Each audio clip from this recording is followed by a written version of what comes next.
take the football, and the kick sails into the end zone. Jesse Grandy will take a knee, so Ole Miss will bring it out to the 20-yard line. Behind their senior leader at quarterback, Jeremiah Masoli, who's getting more and more comfortable with every snap, getting his final instructions from Houston Nutt.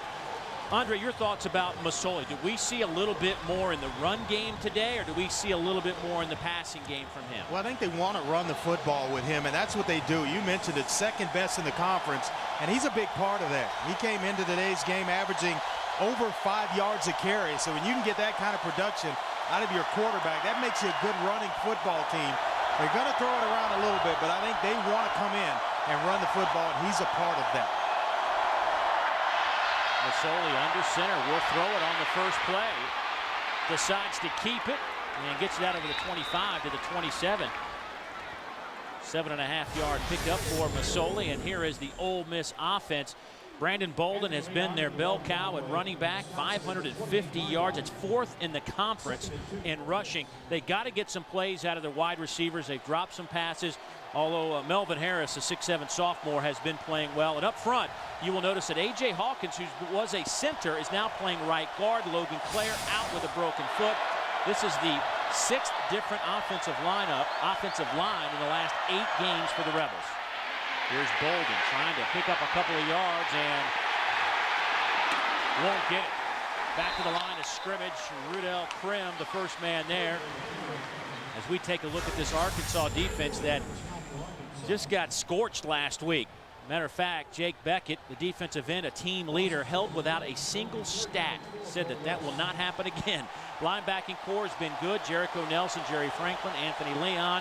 And in the secondary, Ramon Broadway, Rudell Krim, Jermaine Thomas, Darius Winston. Up until last week, everybody's been playing pretty good defensively. Yeah, Winston in the secondary has really elevated his game. He's just a sophomore for that Razorbacks defense. Out of the pistol formation. Masoli on third down will swing it near side. Bolden makes the catch. The team's leading receiver picks up the first down and 7 yards in the process. Well, they tell you as a quarterback, know where your personnel is and where your kind of safety valve is at all times. Nobody open, he gets pressure, and he sees Brandon Bolden. Jericho Nelson's the guy that brought the pressure. Brandon Bolden down the sideline, little check down and move the chains, and that's important for Ole Miss to get off to a good start. Whenever you're the road team, you want to have that good first drive or two in the football game. Saw Tim Mullins, their head trainer, talking to Bolden on that sideline after the hit. Rodney Scott gets the carry, maybe a yard on the play. Jake Beckett, 6'5" junior out of Little Rock. Well, they've got some impressive running backs, Dave. You mentioned Bolden, who converted the third down there for Ole Miss. Jeff Scott, we'll see him as well, averaging just under 6 yards a carry. Bolden over 6 yards. And then Rodney Scott's at 3.7, which is respectable. So all three guys can give you what you need in the running game.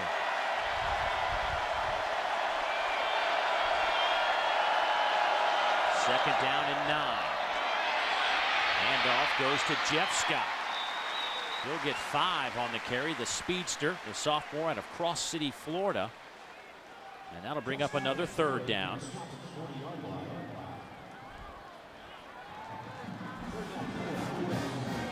This is where you want it in terms of, see the third down percentage there, right about 40% for Ole Miss on the season.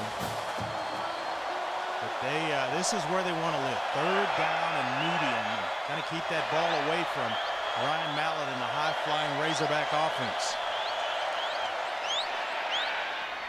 Through the hands and nearly picked off Jesse Grandy. It was a little bit behind him, but nonetheless, a pass that probably should have been caught. Yeah, I think he just took his eyes off this one, and it's thrown a little bit behind him, but this is a catch that he usually makes. A sure-handed receiver, and just kind of took it for granted that he was going to catch it and started to think about running with the football a little bit early. And then it ends up on the ground, and they find themselves in a punting position. Tyler Campbell will step back, 5th in the conference in punting, averaging almost 45 yards per punt. A wobbly kick. Joe Adams will watch it hit at the 23-yard line and go out of bounds, and that is where Arkansas will have it, a 37-yard punt, and the Hogs come on the field. Ryan Mallett on Tuesday back on the practice field after the practice, telling everybody he felt 100%. No need to be concerned, and he would go today, but of course you got to go through a lot of obstacles to get over a concussion, but apparently he passed every test, and here he is. Yeah, he talked to the coaches about Ryan Mallett. What's different about Ryan Mallett this year? The maturity factor. Has really matured and become a leader in this program, not just the offense, but the entire program. Mallett steps, fires, picked off at the 33-yard line. Alan Walker, and Ole Miss is in business inside the Razorback 30, and for Alan Walker, that is his first interception of the season. Boy, I tell you what, he had Chris Gregg, the tight end, open. You see here the play action pass, and coming out the backside, stop it right there. Right over here is Craig in that area. He chooses to throw this football, and I mean, it is in a tight window where Alan Walker picks it off. Shouldn't have ever been thrown. Craig, the tight end, came underneath the formation, wide open. Just give him the football. 7th interception of the year by Ryan Mallett. And Ole Miss now at the 28. Masoli under center. Jeremiah stands in the pocket. That pass nearly picked off. It was caught by Melvin Harris, but a loss of 2 on the play. Anthony Leon is the defender that makes the play, and he's moved down from free safety and now is playing outside linebacker. He's kind of that Steve Atwater type at 6'4", 237 pounds. His favorite Razorback is built a lot like Atwater, who I had a chance to play with. You talk about a big-time athlete and a good football player for a long time. Steve Atwater was it. He would hit you. Oh, my goodness, would he hit you. Masoli trying to set up a screen to Bolden. Bolden makes one man miss, but then is hit. Give him a gain of 2, so they're back at the original line of scrimmage. Broadway, the man to finally bring down Brandon Bolden. Broadway saw action in 11 games last year and had 5 starts. And that corner on that side, the short side of the field, and right here they're trying to set the screen up. They get A.J. Hawkins out there, and he's able to just kind of pick off number 5, Tremaine Thomas. And then all of a sudden, Broadway comes up and a host of other Razorbacks there to lend a helping hand. Devin Thomas in the tailback. Bolden offset to the right. Masoli hit as he throws. They say loose football, and Arkansas has it at the 35.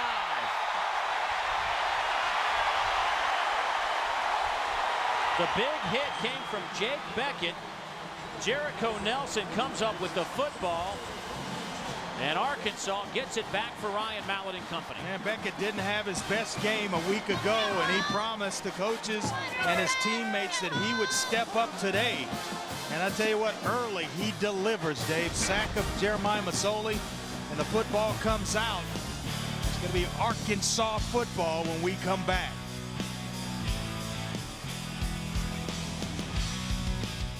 Hi, I'm Reese Davis. This year, there's a new award for supremacy in college sports as schools, student athletes, and fans join the quest for ultimate bragging rights. The Capital One Cup will be awarded to the best Division I men's and women's athletics programs for their on-field performance throughout the year.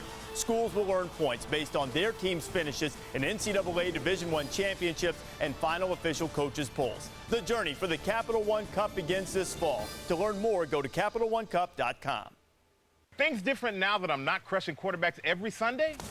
Yeah, a little bit. You go in the opening quarter already, a couple of turnovers, an interception, and a fumble, and this was a fumble, Andre. Hey, you see Jake Beckett here just kind of get outside and underneath and right there around the left tackle, Bradley Sowell.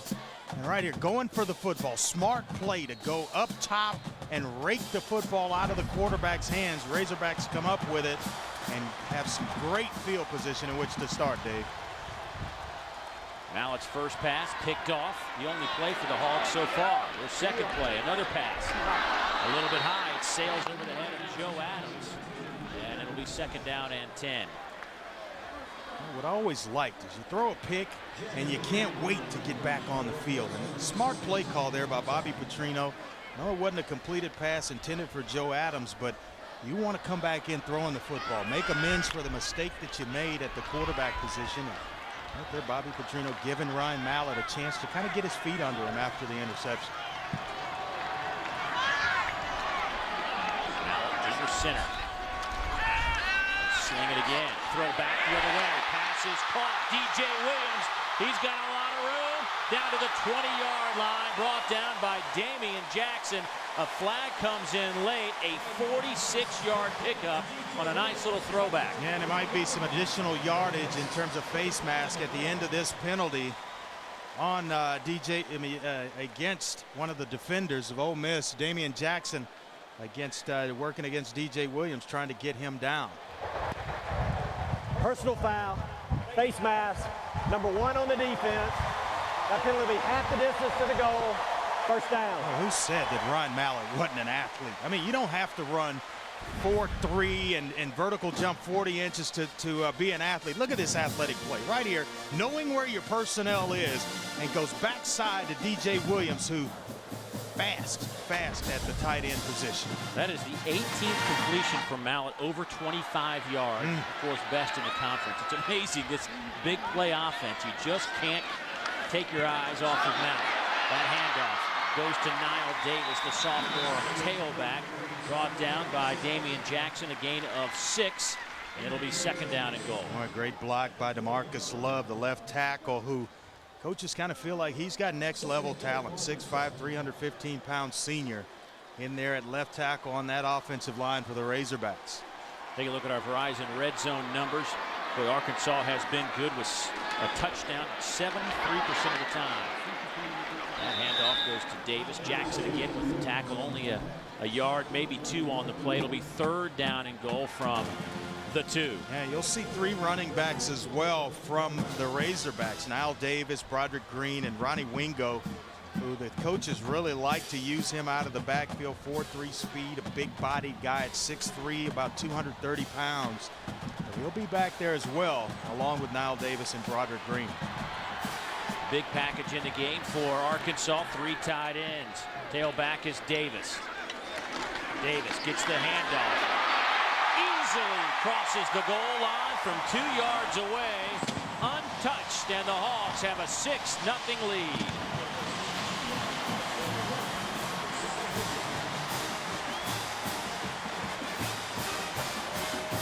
Von Stewman, the fullback, watch for number 44 right there on the end. Just kind of washes everything down. What a block. And allows Knile Davis to walk into the end zone. That's what made the play. The big fullback, Van Stewman. 6'1", 265. Goes Stewman. Zach Hocker, the true freshman place kicker, splits the uprights. So once again, a big play sets up Arkansas. 46 yards to DJ Williams, sets up Knile Davis from 2 yards out. Enter. Got a full house today. These folks been anxious to see their Hogs back in action. 28 days since they played their last game in this building. The kick from Tejada goes to Grandy, who will watch it sail through the end zone once again. So now for Ole Miss, they'll come back on the field. They had good field position a moment ago, but the fumble gave it back to Arkansas. And Andre, you and I were just talking. They need some first downs. Well, that's the key for them. We talked to Houston Nutt, got a chance to talk to him this week, and the first thing he said to us was they have to win the turnover battle. And they were ahead when they got the interception of Ryan Mallett and a chance to go down and get points, and then they turn it right back over to make it equal. I think you're losing if you're the road team and you don't win the turnover battle, which is the position Ole Miss is in right now. And off to Bolden off the right side, maybe a yard on the play. Or do I need to?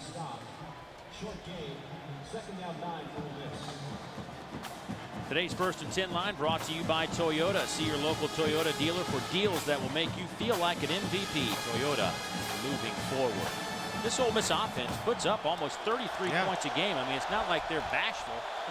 40% on third down. It's a very respectable place where they are offensively. Out of the I formation. Masoli, quick drop. A little slant is caught near the 30 by Jamez Logan. That'll be a gain of 9, and that should be good enough to move the chains, and they will pick him up and move him. Well, the redshirt freshman Jamez Logan has continued to impress and develop. You see him right here, little slant route, gets it nice and flat for his quarterback, not allowing the corner to that side to make a play, and that's good size. He's going to develop into a good football player. 6'2", 195 pounds, and got some speed to him as well. Happens to be out of a good program in Houston, Westfield High School. Bolden gets it back to the line of scrimmage. Davis spotted behind the 30, and Bolden a little bit slow to get up. They want to run the football with Bolden and Jeff Scott and Rodney Scott. You mentioned it, those 6 different offensive line combinations, guys getting hurt, trying to get the best 5 up front on the field. That makes it tough to run the football, but they've been respectable at 19th in the country. Little delay handoff. Here's a chance now for Jeff Scott. He gets it to the 34 and hit hard there by Tremaine Thomas. A gain of 5 on the play. Well, Thomas was the outstanding defensive player in the Liberty Bowl last year, where he had 9 tackles and an interception for a touchdown against East Carolina. You see why. The speed from Winnie, Texas, flying up from that strong safety position in order to wrap up Rodney Scott. Another 3rd down coming up for Ole Miss. Looking at a 3rd and 6. Empty set with 5 receivers. 4-man rush. Masoli, quick throw back. Incomplete. Looking for Lionel Bro. Ole Miss bench erupts. Thought there might have been some pass interference, but instead here comes the punt team. When Ole Miss, when you go on the road, you want to have success early. I keep talking about it. You don't want to find yourself in positions where you have a 1st down and then you're punting the football again, and now decent field position for a very high-powered offense, and I think that's been proven early in this football game by Ryan Mallett and DJ Williams. Joe Adams, averaging over 11 yards per punt return, stands at the 30. Very dangerous. This is a line drive, booming kick that hits at the 10 and may scoot into the end zone, and it will. Wow, that was a little rocket. It'll be a 46-yard net punt when it's all said and done. Another busy day. They're all busy in the SEC. We'll break it down for you when we come back to Fayetteville. Arkansas is up a touchdown. Saw last week, 43-0 for Georgia. Ronnie Wingo Jr. out over the 40 to the 45-yard line. 25 yards on the carry. Fawn Ingram brings him down. And 3 talented tailbacks Arkansas has. And this is just one of them right here. Yeah, you see big Alvin Bailey, the right guard, get out in front along with Von Stuman. And boy, they are just opening some holes. And you kind of get lost with this Arkansas offense because you think Ryan Mallett in the passing game, they can run the football now. They've got 3 talented running backs. You know, the last couple of games averaging 135 yards on the ground. Mallett stands tall, throws a bullet. Pass is caught. Joe Adams inside the 25, down to the 23. Marcus Temple finally brings him down, but a 32-yard pickup. And that's what they want to do after they run the football and have some success. It's this: play action, show it in there, hold the linebackers, and create some holes down the field because the linebackers cannot drop deep. Joe Adams, a playmaker down the field for Ryan Mallett. Oh, look at that well-thrown football, just dropping it over the top of the linebackers. That's Williams, the tight end in motion. With throw, looking for the end zone. Pass is caught. Give him 6. Greg Childs, nice grab, 23 yards, and it's 13-0, just like that. Well, it looks easy, doesn't it?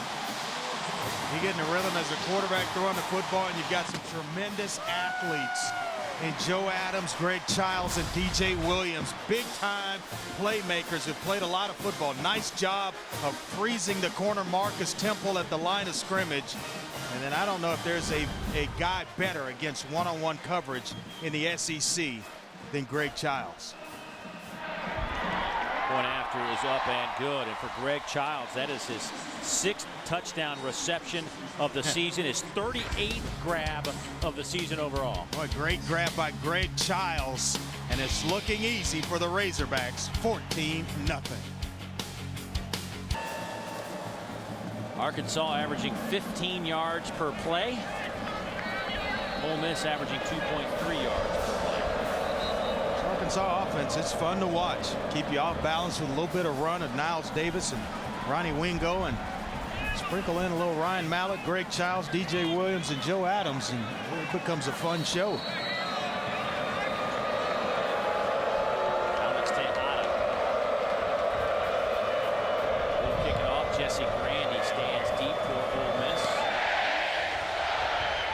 This kick once again sails through the end zone. Tejada came in with 9 touchbacks on the year. He has 3 today on 3 kickoffs.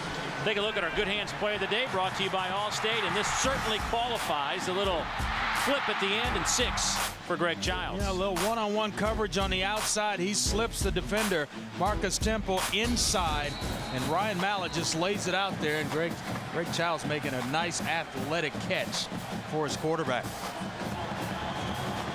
Yeah, after a slow start, Ryan's kind of gotten it together, making it look easy. 4-man look from Arkansas out of the shotgun formation.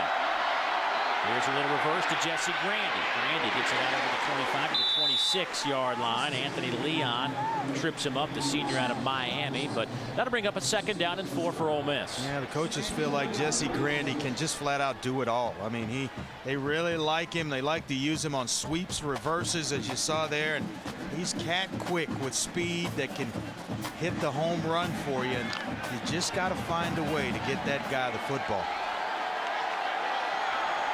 Ole Miss 2nd in the conference in rushing, 215 yards a game. Out of the pistol, quick throw far side. Grandy makes a man miss and gets out over the 30 to the 35-yard line. 1st down, Rebels. And with that, let's check in with Daria, our first update of the afternoon. Daria, what's going on? Well, guys, how about Ohio State? You know, they're trying to bounce back from last week's loss to Wisconsin. Little revenge last year's loss to Purdue. Yeah, they're getting that revenge, up 21-0. 3 rushing touchdowns for the Buckeyes, and they just started the 2nd half. Buckeyes off to a good start against Purdue. Here's Masoli.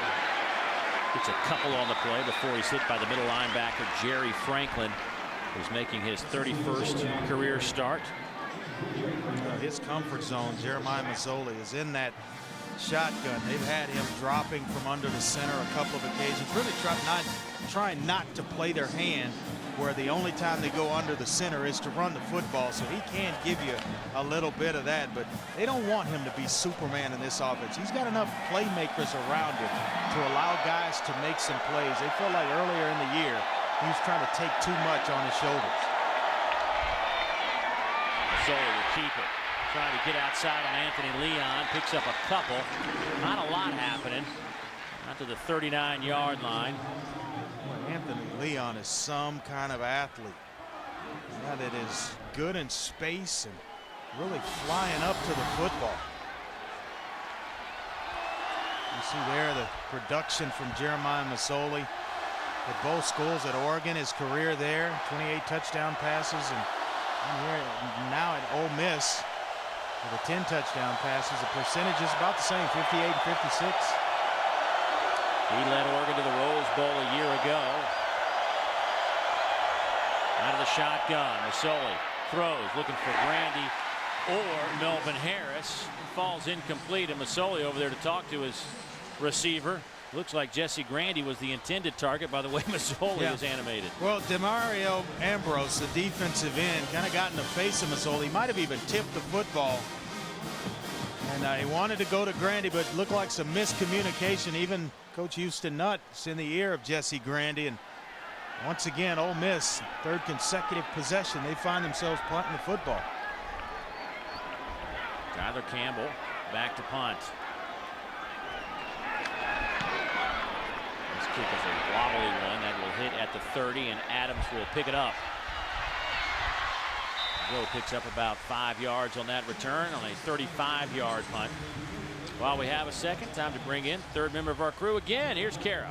Well, guys, what Coach Petrino told us yesterday was that the difference between last year's Arkansas squad and this year's Arkansas squad is making the big play when it presents itself. Last year, maybe there'd be a drop or a missed throw. They didn't make the big plays that were there, but in this game, we are seeing them complete those plays. Coach Petrino loves the character and the toughness, and now they've just got to go show what they can do. Well, this team is made of big plays. And they've had some opportunities last year and didn't put a lot of them together, but already in this game they're doing it. Knile Davis with the carry, give him a yard.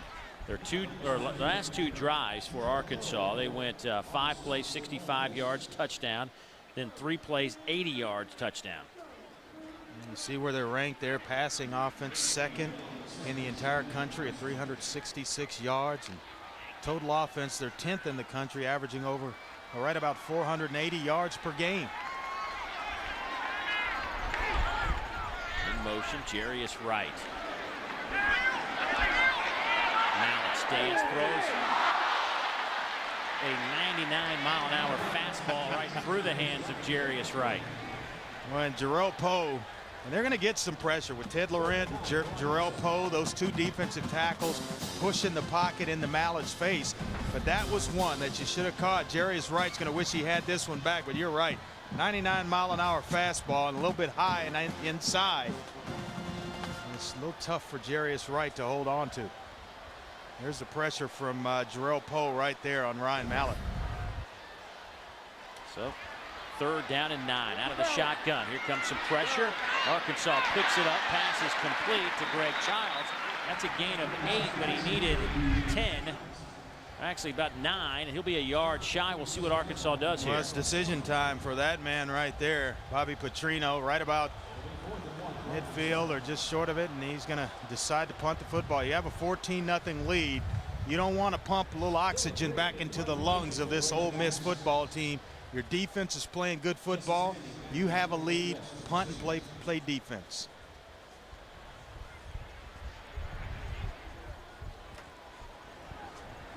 Dylan Breeding, first punt of the game, averaging 44 yards per kick.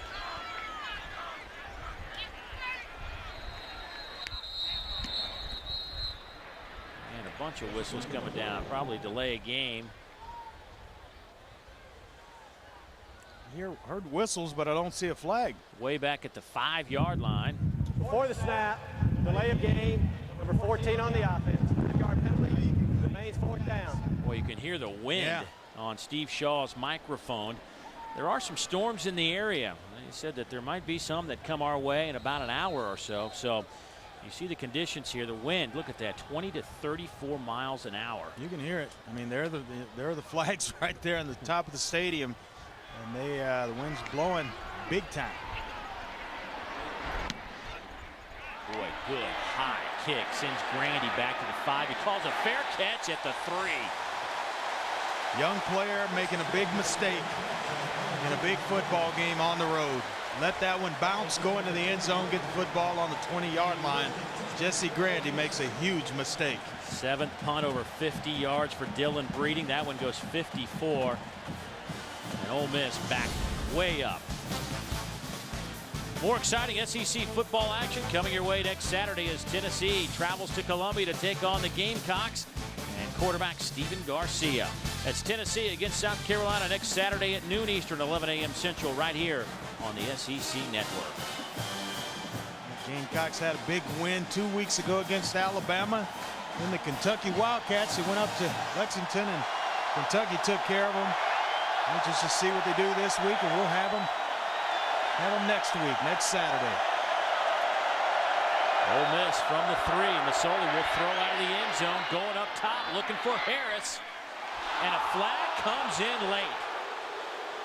Ramon Broadway running side by side with the 6'7" Melvin Harris, and a flag comes in. Now that's a tough check.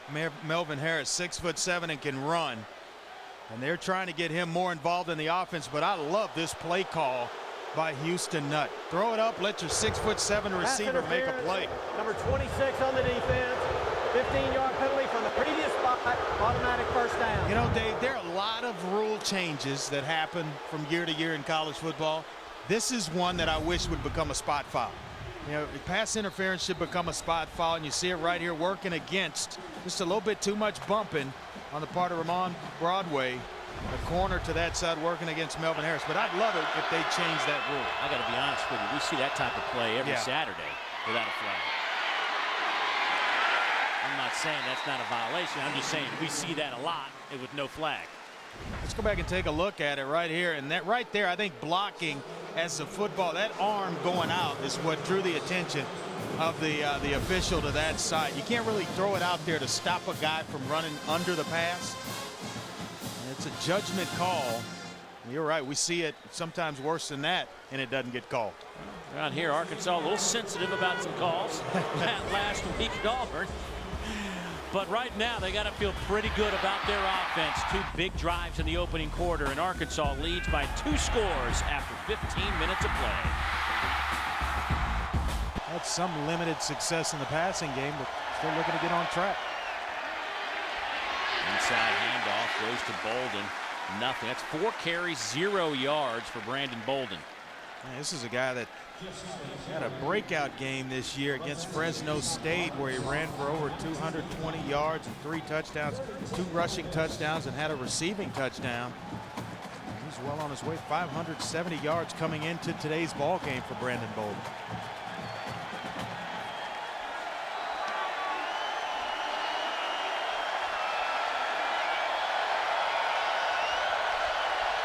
Masoli out of the shotgun formation.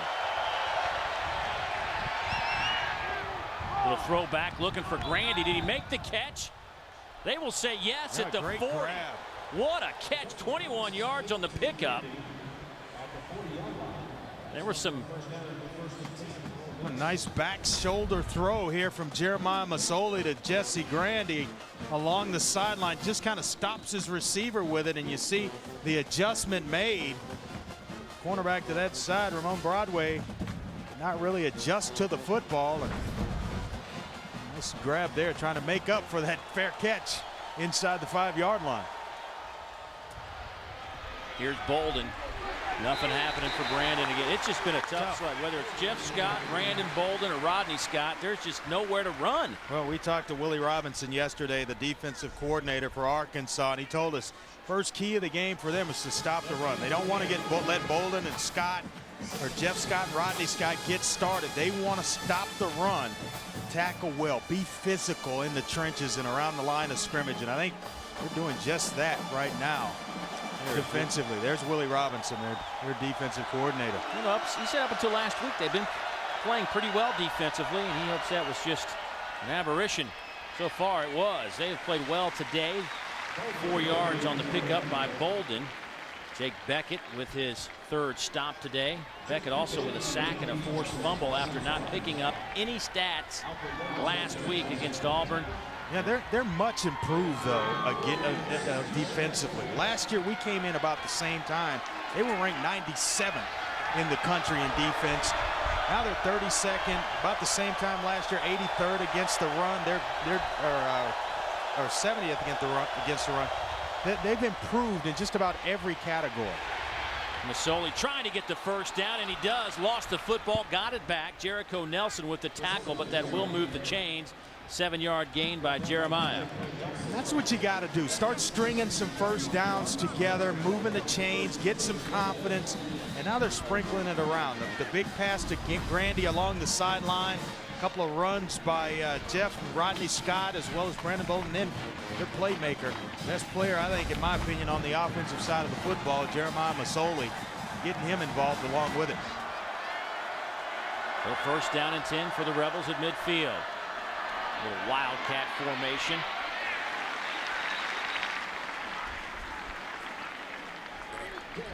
Derek Herman comes in, picks up a couple. But here are some numbers from last week. 566 yards of total offense for Arkansas. I mean, if They led going into the fourth quarter. Yeah. Then 28 unanswered Auburn points put it away. 65-40. You better play 60 minutes against the Auburn Tigers because they can explode at any period of time in a football game. And Cam Newton, I don't know if there's anybody that's under center in the country that's playing as good as that kid. Masoli under pressure. Now has some time. Sidearms it. Incomplete. Looking for Jamez Logan. That'll bring up third down. Pressure came from Jake Beckett again. Well, Jake wasn't lying when he said he's going to play a little bit better today. Tell you what, he's raised his level of play, hadn't he? Team's leader on defense, and you see Jeremiah Masoli, and there he is. He's right in front of him. Takes a bad angle. Otherwise, he may have gotten to Masoli. But there, get rid of the football. Don't take the sack. And come back on third down and give yourself a chance. Better to convert on third down and 8 than about third down and 12 to 15. A little bit easier to do so.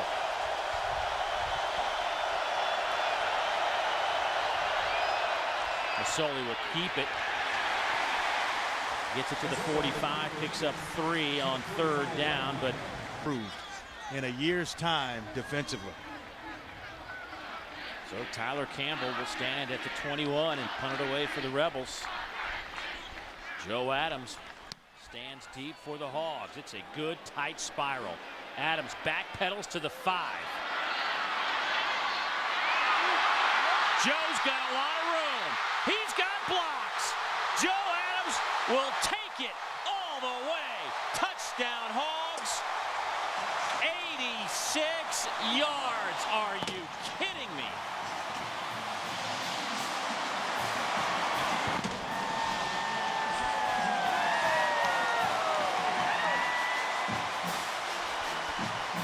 Well, he had some help along the way. Riddell Krim on the block of the punter, Tyler Campbell, which really sprung Joe Adams for the home run here. And you wonder, what is he catching the football inside the 10 for? Well, if you got this kind of playmaking ability, it's okay with Bobby Petrino. And he's going to get a nice block right there by Riddell Krim on the punter, which sets him free to the end zone. Excellent punt return from Joe Adams. Bobby Petrino couldn't say enough about Joe Adams and his playmaking ability. Playmaker. That's the best way to describe Joe Adams. 86 yards. I think everybody was like, what's he doing? Well, now we know what he was doing. Point after up and good by Zach Hocker. It is 21-0 Arkansas over Ole Miss. We will step aside. When we come back, we'll be joined by ESPN basketball analyst Jimmy Dykes to talk a little hoops. Stay with us.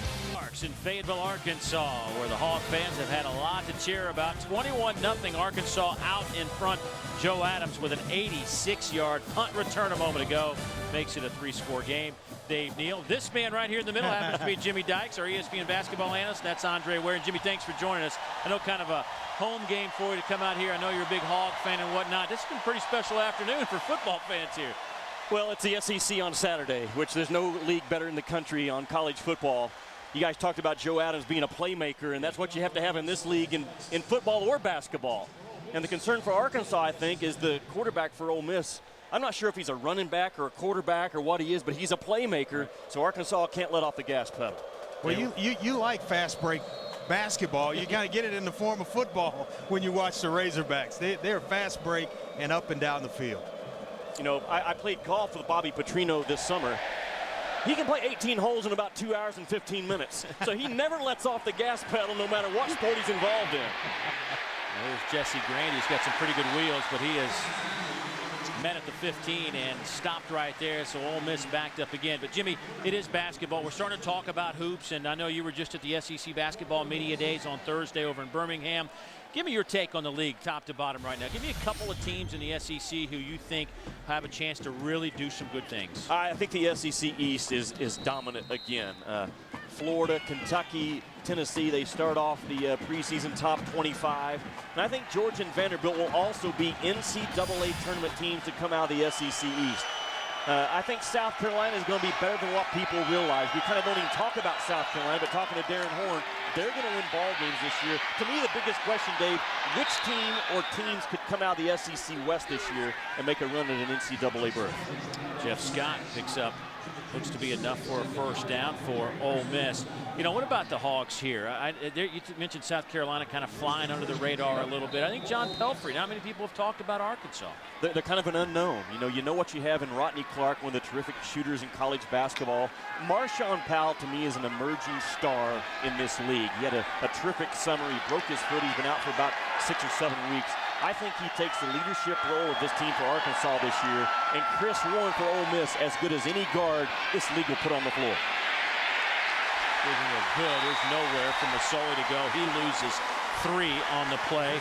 Leon, the first man on the spot for the Hogs. How about nationally top 10? Who are some teams that really kind of catch your eye this season? Andre, last week at this time, I was at Duke's practice, and I think they are loaded up. The two Plumlee brothers are the key to that ball club, but their perimeter of Kyle Singler and Nolan Smith, Kyrie Irving, and Seth Curry, those guys are as good as anybody out there. No one has 4 better perimeter players, and I put Singler as a perimeter player than the Duke Blue Devils. Certainly Kansas State. I love Pittsburgh, Ohio State. That Big Ten has 5 teams probably this year that could get to the Sweet 16. That's how good that league is. Masoli's pass to Melvin Harris is caught at the 35. That'll be a couple of yards shy of the first down. Back to that top 10 for a minute. We just saw Purdue in there at number 8. Can they hang on? You know, Dave, it was devastating. I talked to Robbie Hummel about 3 weeks ago, and he was so inspiring to listen to a student athlete that gets it as a leader. He knew what he was saying. He was so looking forward to this season. And you know, Purdue goes from a Final Four national title contender to a team that's going to really battle to finish in the top 3 or 4 in their league. You can't replace the heartbeat of a ball club, and that's what Robbie Hummel was. He was the heartbeat of Purdue. How about North Carolina? It's uncharacteristic to see them as a 500 basketball team. Can Roy Williams get the Tar Heels back to where we're used to seeing them in the NCAA tournament? Andre, I think the number 9 preseason ranking is too high for North Carolina. I saw them practice last weekend. I do think they're going to battle for that 2nd, 3rd, maybe 4th spot in the ACC. Harrison Barnes will probably be the number 1 pick in the next NBA draft. I just don't know if they have enough physical strength and power and toughness and grit about them. That's what the program's. Back on the field. Arkansas basketball fans catch the Razorbacks as they compete in a doubleheader featuring Seton Hall, Notre Dame, and Kentucky in the DirecTV SEC Big East Invitational December 8th at Freedom Hall in Louisville, Kentucky. For more information, visit secbigeastinvitational.com. I've got a second. Need to correct myself on the yardage on Joe Adams' touchdown. It is now a school record punt return. I got the yardage wrong, but it's 97 yards on that return, which is now a school record for Joe Adams. And he's got to say thanks to Riddell Krim for helping him out. Loose football on the ground. Ole Miss has a chance. Picked up and taken inside the 5. D.T. Shackelford. 19 yards on the return, and now Ole Miss is in business. Boy, turnovers get you in a bad spot quickly. I'll tell you what, Ronnie Wingo's the guy that puts it on the ground. You see it right here, a little swing pass to Ronnie Wingo. They like him out of the backfield, and the playmaker on the defensive side of the ball, D.T. Shackelford, there to pick it up and almost got it into the end zone. It's going to be short about the 3-yard line, but Ole Miss on a short field setting up for business here, Dave.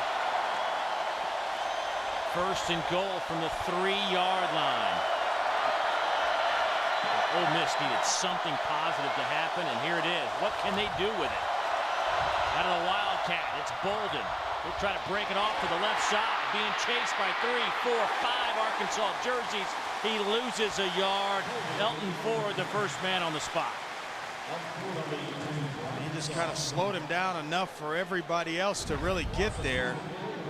Freddie Burton was the guy that got there initially and tripped up Brandon Bolden, and then all of a sudden here comes about 4 other Razorbacks, but they go to that wild rebel and it goes nowhere.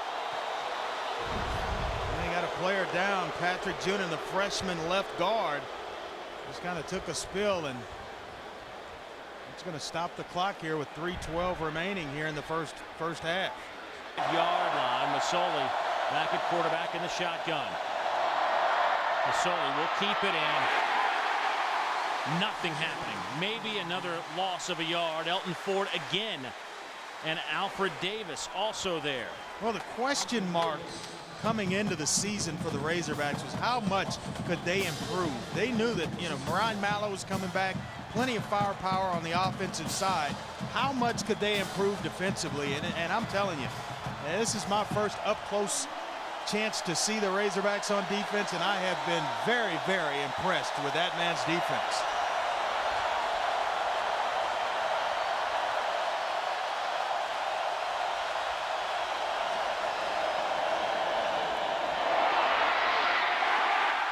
Jeff Scott to the 5 and stop there. Gain of a yard. Byron Jones makes the tackle. They got to take some shots. I mean, they're going to try to put some points on the board here with a field goal, but that last run, I think I'd take a shot with Masoli and get somebody, get him spread out, and at least if nothing's there, he's got a chance with his legs and his playmaking ability running the football to maybe crack and maybe break a tackle and get in the end zone. But I don't like the series of calls there by Houston Nutt. See Willie Robinson talking to his defensive unit that has played well this afternoon as we take a look at our Haviland defensive shield. In Arkansas, 5th in the conference in total yards allowed per game, and that includes what happened last week. I mean, this is a defense that if anybody just kind of dialed up last week, they go, boy, Arkansas, they just can't stop anybody. But the reality of it is they had played 5 games before that where they were pretty good defensively. They're 32nd in the entire country in terms of defense and where they're ranked. So they've got some active players, and led by Jake Burkett, the junior defensive end who is recruited by Houston Nutt, who's now on the other sideline. Bryson Rose to attempt the field goal from 22. Ole Miss just trying to put some points on the board. From the near hash. It is good. So the turnover basically gives Ole Miss 3 points. Small win, though, if you're the Razorbacks. You turn it over, you get the football, the opponent gets the football inside your 1-3. And Andre, Arkansas is going to get the football first here. Obviously, you got to have a stop if you're Ole Miss, but there's just no momentum for the Rebels right now. You need a stop, you need a turnover, you need something good to happen, and when you get it, at 1st and goal to goal, you need to score touchdowns to get yourself back in this football game. You've dominated time of possession. Now you need some stops if you're Tyrone Nix and this Ole Miss defense. That'll sail through the end zone. The Hogs will bring it out to the 20-yard line. The 57th meeting between these two clubs.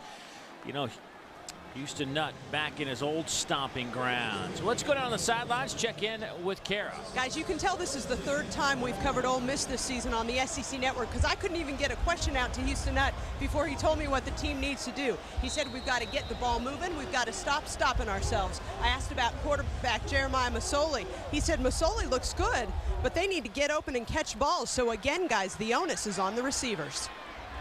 Thanks, Kara. Yeah, you can't you got to start running throwing the football a little bit to get those people out of the box. Jarius Wright. Hey, one thing Arkansas does, they will catch the football. Marcus Temple brings them down. There's not a lot of drops. No, and they're so fast that you have to respect the speed of a guy like Greg Childs and DJ Williams. Well, what it does is it kind of clears things out for Jarius Wright, who's a fast receiver in his own right. And you see him right here, patient in zone coverage. Everyone's run off deep, and Ryan Mallett does a nice job just dropping the football off. Little inside handoff. That's almost 10 yards for Knile Davis. Give him 11 and move the chains. Well, that one opened up because of the block of Wade Grayson, the left guard, pulling around there and just kind of clearing some things out for Knile Davis. Had a pretty good day of running the football at half. At the half, he had averaged over 13 yards a carry. Davis averaging almost 7 per carry on the year. That's Williams, the tight end, in motion. Another handoff for Davis. Davis stays in bounds and picks up a couple of extra yards out into Ole Miss territory at the 47-yard line. A gain of 8. Or when Poe brings him down. Yeah, when you swing, if you're Charles Sawyer, you've got to hit something. You can't swing at a guy like Knile Davis and miss and have him not make you pay for it. And he misses, and it results a big 8-yard gain, but it becomes frustrating defensively when they're able to run the football, and then we know about the play action of Arkansas's offense. A toss sweep out of the eye. Big block by the fullback, Van Stumen again. The 7-yard pickup for Knile Davis, but the block Stumen put on Lamarck Armour is one for the ages. Man, that's Lamarck Armour. That's not supposed to happen to a guy 280 pounds. Watch this. Fights off the block, but then the big fullback who's all at 266. I mean, that is a 280-pound man on his back. Wow. That's the second time today Stumen has laid it out. That's Davis in motion. Mallet fires a little bit high, looking for Jarius Wright, I think. As it sails over his head, Jeremy McGee on the coverage. I'll tell you what, Van Stumen might be putting together an audition tape for the next level. I mean, they like fullbacks that can block in the NFL. 44 is putting together a pretty good tape. Well, the rain beginning to fall. Has started. As expected. Right about this time. Yeah. Weatherman got it right. Mallet staying in that pocket. Here's Joe Adams. Joe Adams pulled down from behind. I don't think there was any. Well, pretty much the same play they just ran with Jarius Wright. Clear it out and allow one of the smaller, quicker receivers to come underneath. And Mallet does a nice job with his eyes with zone coverage to take the defenders deep. Then you get the football in a playmaker's hands like Joe Adams. And that was ugly the way he kind of finished that play. But there was no horse collar there. No, it's just, you know, how he was bent around a little bit. It's good to be young, isn't it? Young and flexible is a good thing. Williams goes in motion. Prevents a lot of injuries. Mallet sandwich and dropped back at the 26-yard line. The pocket just caved in. A loss of 3. And that's what you expected. Lawan Scott, number 93, gets there, kind of pushing that pile, and Jarrell Poe and Jonathan Cornell, all those guys arriving at the doorstep of Ryan Mallet, but you expect the push. Ted Laurent and Jarrell Poe, Lamarck Armour, and Scott. Those guys are the strength of the defense inside. You got to get pushed in the middle to frustrate, not allow Mallet to really step into throws. First sack of the day for this Ole Miss defense. Mallet zings it past the ear hole of DJ Williams. Now it'll be 3rd down and 13. This is exactly where Tyrone Nix wanted to be. 3rd down and long with Arkansas. And, you know, at that point, you take your chances as a defensive coordinator. But this is an offense. If they're running the football along with the way that they can throw it, it could be a frustrating football game.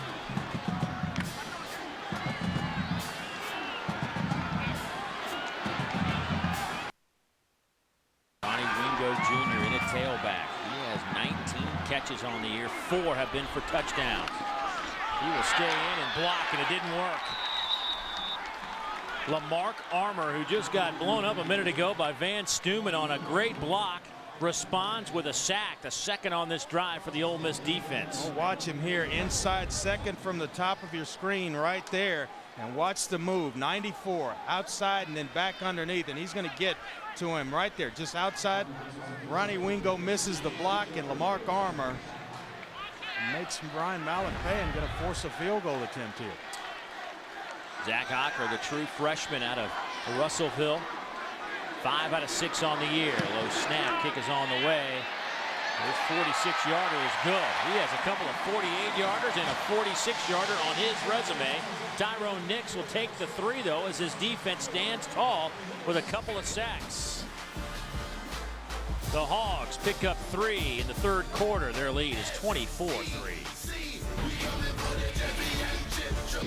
Hopefully he's okay. He is a big-time playmaker that they like to go to in certain situations. Returns punts for them. Bobby Petrino, when he took this job, it was a struggle. Young receiving core. Didn't have the type of quarterback he was looking for to run his system, but he kept saying, just wait, I got this kid who's going to transfer in from Michigan. I got these young guys. Yeah. You just give me a little time. I think they've got all the parts right yeah. now. Well, that time has come. Jesse Grandy will take it at the 9-yard line. Jesse out over the 30 to the 35, 36-yard line. Good return brought down by Jarius Wright, and 27 yards on that return. So here comes this Ole Miss offense. And Andre, what do they, I mean, we can talk about X's and O's, but is it a matter of just, you know, blowing the other guys off the line of scrimmage? You know, Joe Kynes, a great defense coordinator, once said to me, sometimes you just got to get up, line up against the guy in front of you and bloody his nose. I'm not sure they have that personnel. Look for Ole Miss to throw the football a little bit more in the second half of this game. They had some success late in the first half doing it. Right out of the gates, they do throw it and bat it in the air, incomplete. I guess you just got to find a way to get those 8-9 guys out of the box. Well, and as well, when a defender or a defensive lineman, you're going to take a quick set and the quarterback's going to get the football out. They're trying to get their hands up, so you got to go low where they try to get you off of them and not jump and try to time the pass of a guy like Jeremiah Masoli.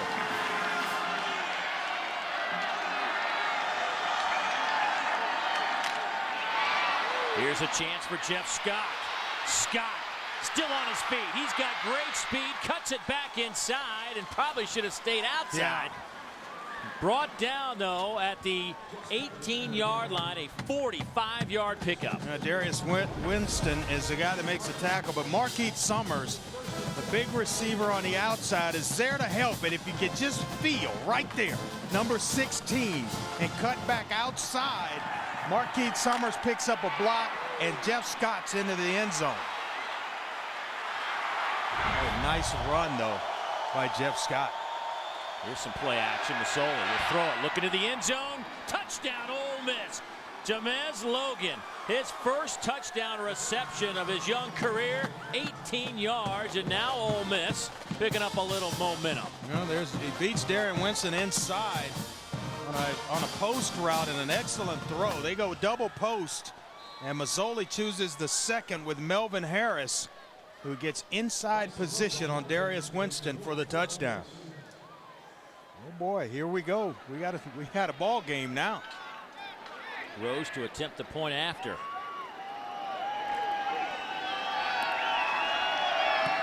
It is through the uprights. So the Ole Miss defense sacks Ryan Mallett a couple times, forces a field goal. They get the football on their opening. 6 on the board, 63 yards. It's 24-10. The start, which moves the linebacker. You see the play fake right there. Hold it. It draws everybody up and kind of clears away. Now you're going to get a post route here, which occupies this safety. He bites.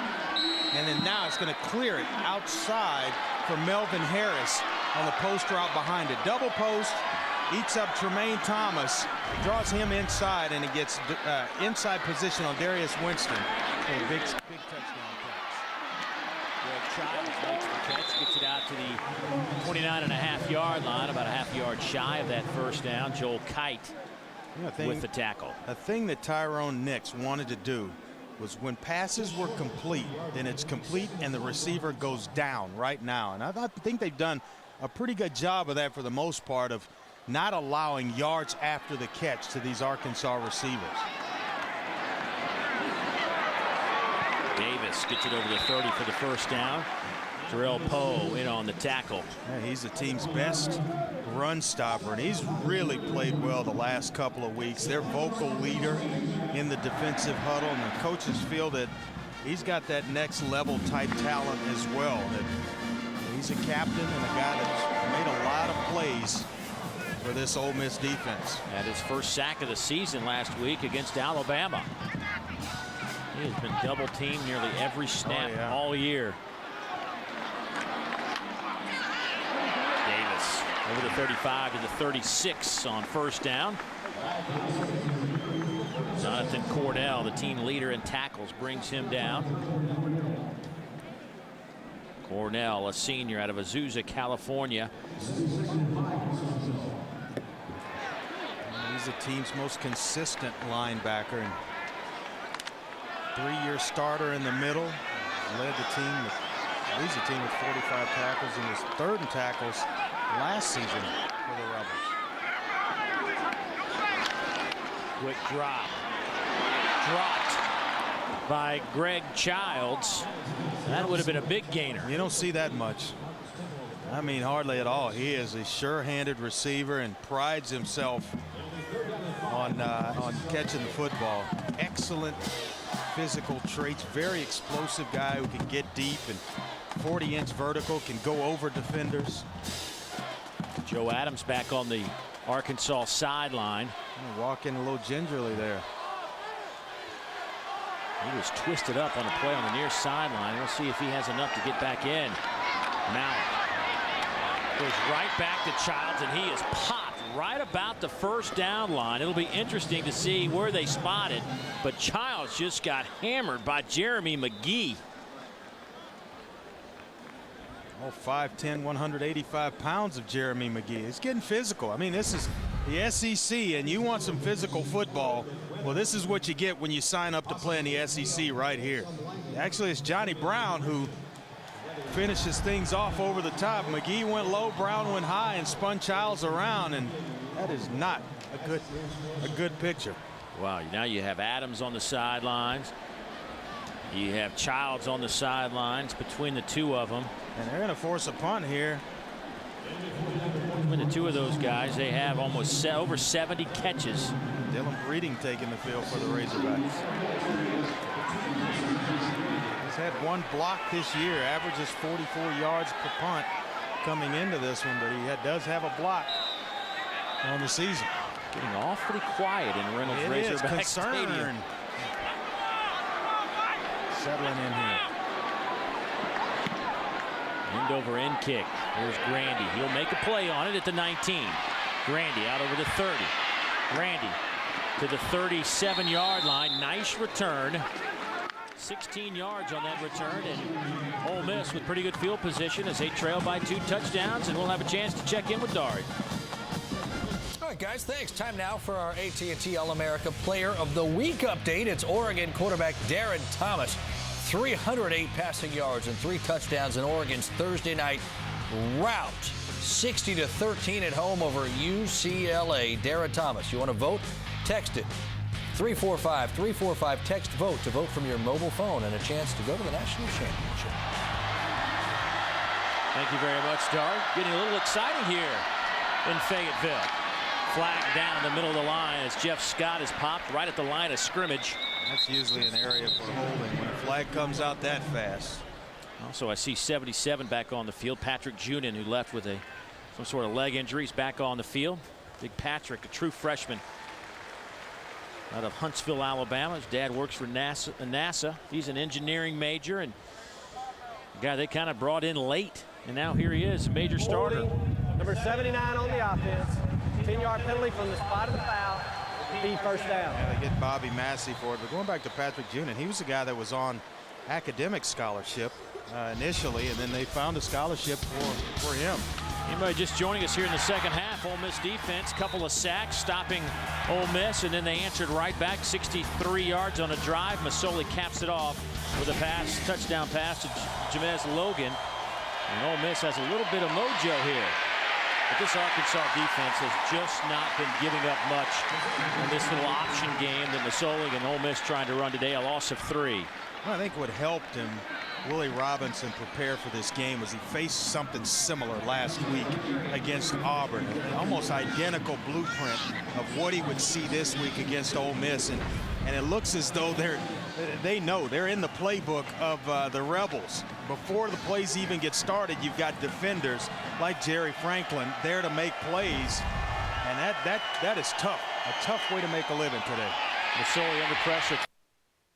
Bolden, that is incomplete. That'll bring up 3rd down. Time to get an update on those Longhorns. Dari, what do you got? Guys, the last time they played a game in Austin, they lost to UCLA. They're playing a team they've never lost to. 7-0 all-time against Iowa State. Austin Arno up high to Josh Lenz. Cyclones up 21-6, and they just picked off Garrett Gilbert, guys. A little bit of last week still hanging around for the Longhorns after going into Lincoln, Nebraska, knocking off the Cornhuskers, huh? Masoli over the middle. Pass caught by Jamez Logan. But that is well shy of the first down. That's an 8-yard pickup. That's not even back to the original line of scrimmage. Jerry Franklin with the tackle. That's where he likes to operate. Good underneath route runner who kind of got a feel for the soft spots in the defense. Jamez Logan, some with a touchdown reception though on a deeper post route, but they're just a long way to go to convert for a first down.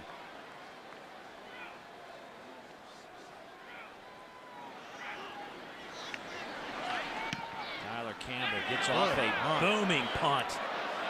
That will send Jarius Wright back to the 2. We've already seen one 97-yard punt return for a touchdown. Right to the 20 and brought down at the 25. Nice return as he crosses the field. 61 yards on the punt. And a nice return by Jarius Wright. Ryan Mallett and company back on the field when we return to Fayetteville. 24-10 score, Arkansas in front of Ole Miss. See Greg Childs hobbling around a little bit. Take us to our Dr. Pepper unrivaled SEC leaders, and Greg 5 touchdowns, second in the conference in yards per game, and right on his heels is his teammate Joe Adams. And both those guys are hobbling around right now on the Arkansas. Trying to get them taped up and ready to go. Need 2 playmakers like that back in the lineup. Empty set for Mallett. He'll throw it back near side. Has DJ Williams. Couple of good blocks. Williams flagged down at the 35-yard line. It's going to be a hold on Ray Dominguez, who just would not let go of the jersey of one of the Ole Miss defenders over there on the sideline. So this one's coming back. It's going to be a spot foul. I'm wondering if he picked up the first down right about where the was thrown. It's close. Holding for 73 on the offense. 10-yard penalty from the spot of the foul. Repeat first down.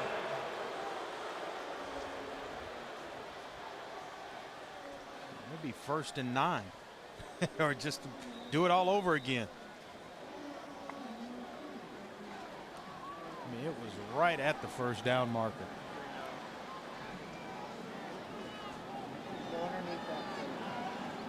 Make sure you don't cross back over. Here's Davis, wrapped up by Jonathan Cornell. Might have lost a yard on the play. Matthews in there, the freshman. Monticello, Arkansas, helping out Jonathan Cornell, but he is a playmaker in the middle. Cornell on the, Matthews at the safety position. Middle, Jonathan Cornell. 3 sacks to his credit this season.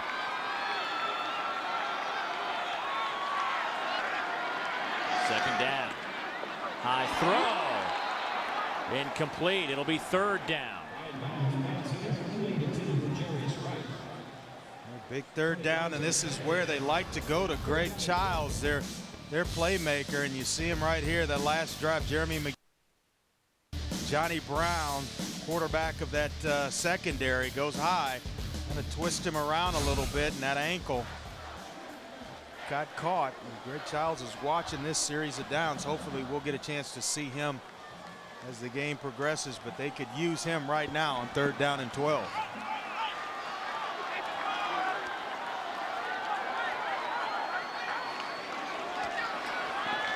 A little slip screen to Kobe Hamilton, a flag down at the line of scrimmage, however.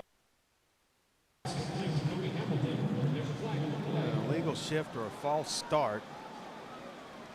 Shoulder pads, knee pads, thigh pads. You need a little mist to come in, cool you off a little bit. I'm sure Kara does not agree with me right now. Illegal shift on the offense. slot man did not get set, and the man went in motion, so we had two guys moving. That penalty is declined. It is 4th down.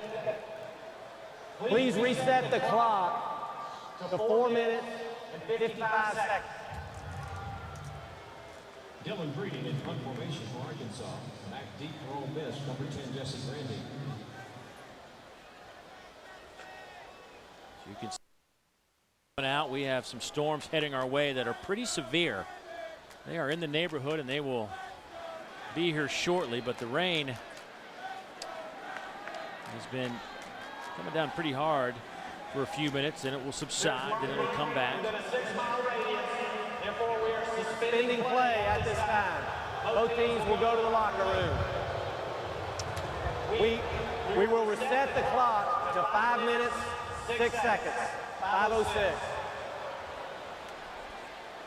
Ladies and gentlemen, at this time we are suspending play due to So Steve Shaw lets us know there's lightning in the area, and just so you understand what happens, there are people here in the press box that have the monitor that can tell if it's 15, 12, 10, and when it gets to 6 miles, Steve Shaw is then informed of that. Players are told to leave the field, and what happens is there is in the book there is a 30-minute per se discussion about you have to wait 30 minutes from the last lightning strike before you come back on the field. But basically what happens is if they deem, and Steve Shaw, our referee, deems that the storm has completely moved past the area and there is no lightning within 6 miles, you don't necessarily have to wait those 30 minutes.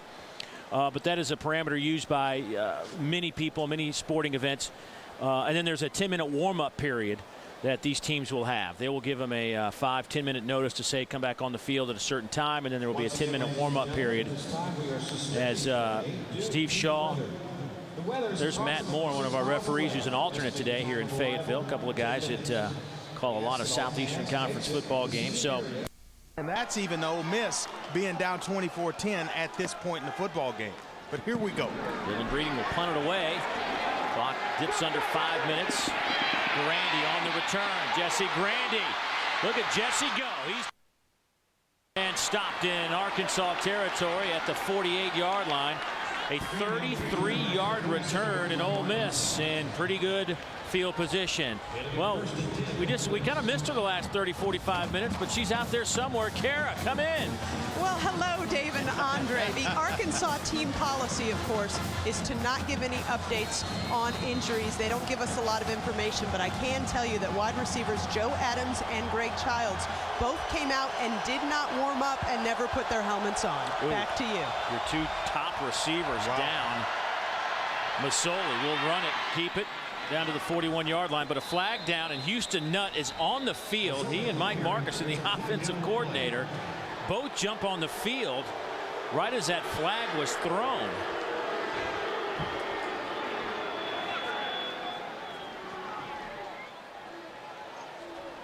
Illegal formation, 5 men in the backfield, 5-yard penalty, repeat first down. Just when you gain a little momentum, you back them up 5 yards. You can see Houston Nutt not too excited about that, but it'll be 1st and 15. And that's kind of what happened with the Jesse Grandy punt return when this whole thing got out of whack, and the rain delay, the weather delay, all that stuff. I mean, here we go again, and now 1st down and 15 with 4:19 down 24-10. We'll get to play ball again. Masoli will split to the near side, and they were going to line up in the Wildcat. Ole Miss calls a timeout. Ole Miss, that's their first timeout of the second half. Yeah, the play clock was running down. It was actually at 0 before, and they were able to somehow get a timeout call. Houston Nutt still actually got the pressure on Jeremiah Masoli, but Jesse Grandy would have walked into the end zone. 2nd down and 15. Masoli, little shovel pass to Bolden. Brandon takes it inside the 45, loses a helmet, but picks up 9. That'll make it a 3rd down and manageable situation of about 7. Yeah, and a smart play call by Houston Nutt. Can't get it all on 3rd down or second down and 15 or so, and then you get it to third and manageable. Get the defensive ends an aggressive defense coming up the field, and then a nice little shovel pass underneath to Brandon Bolden. Maybe he breaks one, but at least he gets about half of it. 3rd and 6 now for Ole Miss, and that you can pick up. Here's the 3rd downs today for Ole Miss. Coming in just under 40%, 4 of 13. Masoli couldn't run with it, but will throw it instead. It's incomplete. He had the first down and so much more, but threw it. Looking for Lionel Bro, and Madison was on the coverage, but there was at least 20 yards for Masoli to run that. You'll see it here. Deep drops, and then right there, look at it. He could have skipped for the first down right there. Plenty of open field in which Jeremiah Masoli could run and pick up that first down. Keep in mind, he only needed 6 yards. He could have gone for about 25. Little fake. Here's Lionel Bro. He needs 6 yards, and that got about 3. They may have picked it up without the flip. The flip ran him right back into the coverage. Jericho Nelson's the guy with the tackle. He and Jake Burkett. Beckett stayed home. Beckett, I'm sorry, just, stayed at home and was sitting right there waiting on Lionel Bro. And they may have picked it up going out the front side of this baby. You'll see it right here. Right here, the front side, he's kind of outnumbered, and you got the punter as a pitch man. When they go backside, Jake Burkett is sitting right there waiting on things.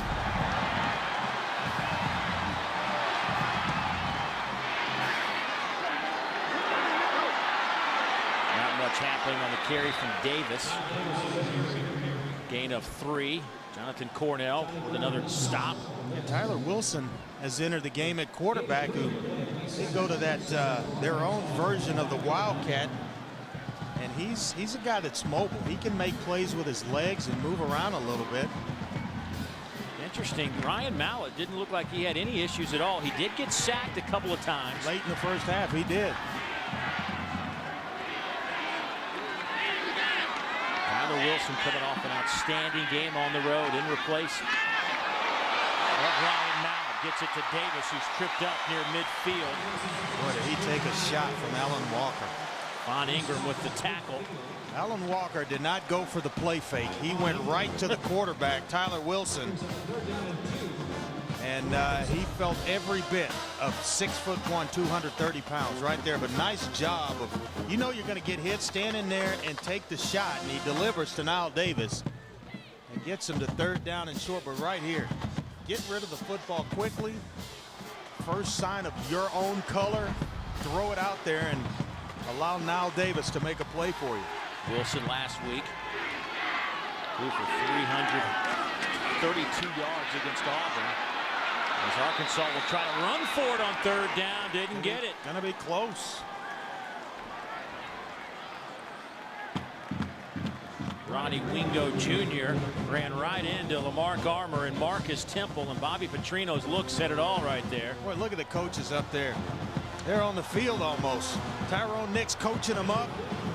Teams forcing a punt. They have somewhat of a bit of momentum here in the second half, and boy, he is he lives every play through his players defensively.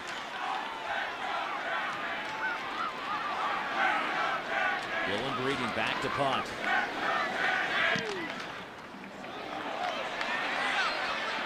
Randy will let it hit at the 5, and it will sail into the end zone. So Ole Miss will bring it out to the 20. And after getting torched for big play after big play, this Ole Miss defense is kind of settled in now. Well, a little rain delay or the weather delay, and all of a sudden they figured some things out. It actually started early in the second half. It went right down and got themselves a touchdown and had a couple of good defensive series as well. And here they are. I think we're set for a nice ball game going forward. 44 seconds left here in the 3rd quarter, and Ole Miss with their own 20-yard line. I'm watching Ryan Mallett down on the sideline. He looks to be fine.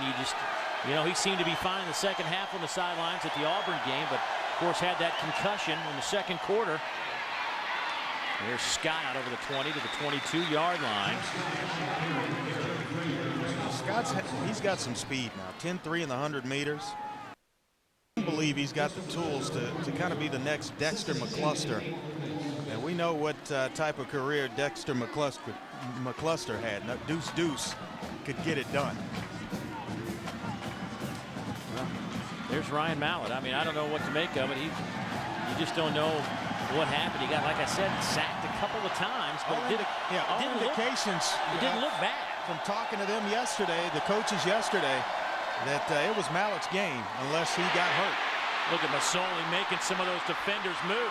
First down and a lot more. Masoli to the 45-yard line and pushed out of bounds. Woo. That may have been his best run of the year. Well, it made me want to throw a move. A couple of shakes up here in the press box. Yeah, that was sweet, making defenders miss. About 3 of them, and then came out the backside. The break here by Masoli, feeling pressure, making a miss. Ole Miss with a little bit of momentum, but it's still Arkansas 24-10. You get set for the fourth quarter. You look at Jake Beckett, who's had a nice game at defensive end. 24-10 is our score. The Hogs out in front, but they have had some fourth quarter issues this season. See if they can improve on that. And Brandon Bolden met by Anthony Leon. No gain. Second down. Boy, they have defended the run tremendously. They've given up a few runs earlier in the ball game, but I'll tell you what, that's the part of this football team that I've been most impressed with. I know Ryan Mallett can throw it around. You know they've got great receivers, but defensively, that was the question mark coming into the season, and they have been spectacular in this football game. Well, actually making a loss of 2 for Bolden as Masoli keeps it on second down, and Jeremiah gets near midfield and picks up about 7 on the play. Well, you just get a sense from his body language that he wants to go win the football game. Making guys miss, having the tough carries, willing to put his body out there for his team to continue to move the chains. You just have this sense that there's something staring this Ole Miss football team. Long way from being over. Third down coming up. Third and a pretty long 6 for the Rebels. Bolden goes in motion. Nearly picked off. Flag down the middle of the line, and another flag down right in front of Melvin Harris, the receiver. Nearly picked off by Jericho Nelson. A lot happening on that sequence. Well, Jericho Nelson should be running right now with the football in his hand. I mean, he's kicking himself right now. He knows he let an interception get away. There were 2 fouls on the play. Personal foul, shot block, number 56 on the offense, pass interference, number 6 on the defense. Those penalties offset. We replay third down. Watch the chop block here. You'll see A.J. Hawkins going low on Lance Askew, the defensive tackle, and right there the pass interference call. So it all washes, and we'll redo third down again.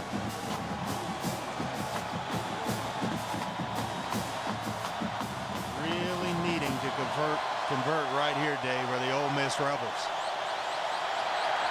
Masoli stands in the pocket. Now he spins right into some trouble. Brought down back at the 38-yard line. Tenarius Wright, Jake Beckett. He spun, got away initially, and then went right when he should have gone left. If he goes left, he gets away from the pressure.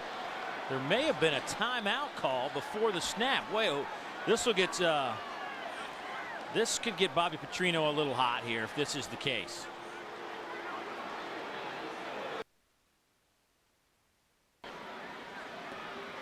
Let's get the explanation.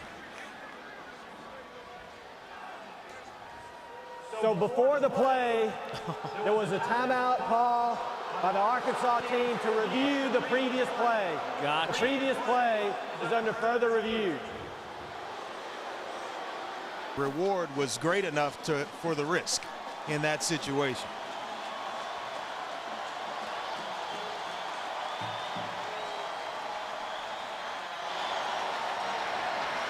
Certainly not, because now you give Ole Miss a chance to convert here on third down. And with a dangerous guy like Jeremiah Masoli, realm of possibility.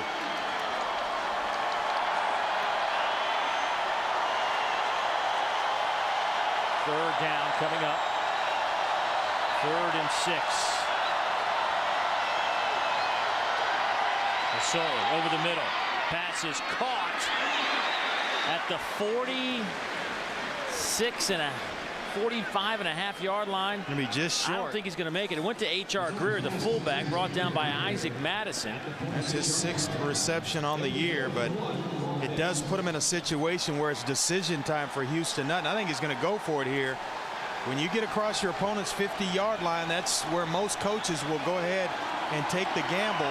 It's about a half yard. You can maybe even quarterback sneak this for a first down with a powerful runner like Jeremiah Masoli. Ole Miss 6 out of 10 on the year in 4th downs. Masoli leaps for it and has it. Boy, Jeremiah is some kind of athlete.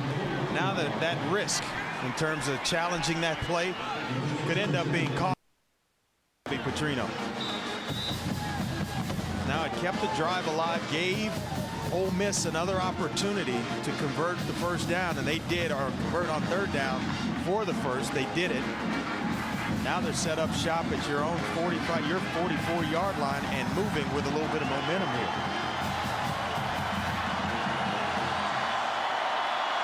First down and 10. Summers in motion. Here's the handoff to Scott. He gets a couple on the play. Quick update from Dari in our studios. Dari. Hey, Dave, how about a couple updates for you? You know, they're underway now, Auburn and LSU, but we'll get there in a moment. Let's start Wisconsin and Iowa. Adam Robinson, touchdown, Hawkeyes. Extra point, though, unsuccessful. They're up 6-3 in Wisconsin. Cam Newton just destroying defenders. His 26th touchdown of the year. Auburn up in the first, 7-0 on LSU. Cam Newton looks like a man playing with boys on Saturday afternoon. Well, he kind of is in a roundabout way. Masoli will throw it. Going up top, looking for it all. Has a man. That will be an Ole Miss touchdown to Markeith Summers. He got wide open, 43 yards. Where did that come from? The play fake just fooled Ramon Broadway. He bit and allowed Markeith Summers to get behind him right there, and he pumps inside to hold a safety inside to give Markeith Summers even more room along the sideline. He's even more wide open than he would have been without the pump fake. Well, that is a big catch for Ole Miss, and maybe even a bigger catch for Markeith Summers. It all goes back to the review. I mean, it goes back to the review and the timeout, the challenge, and then it allowed them to convert on third down. They moved the chains. Before the snap, false start, number 74 on the offense. 5-yard penalty. Repeat the try. Well, they need to convert this, baby. Knock this one through so you're only down by 1 score. Or otherwise, if you don't connect here, you're a touchdown and a 2-point conversion away from tying the game up.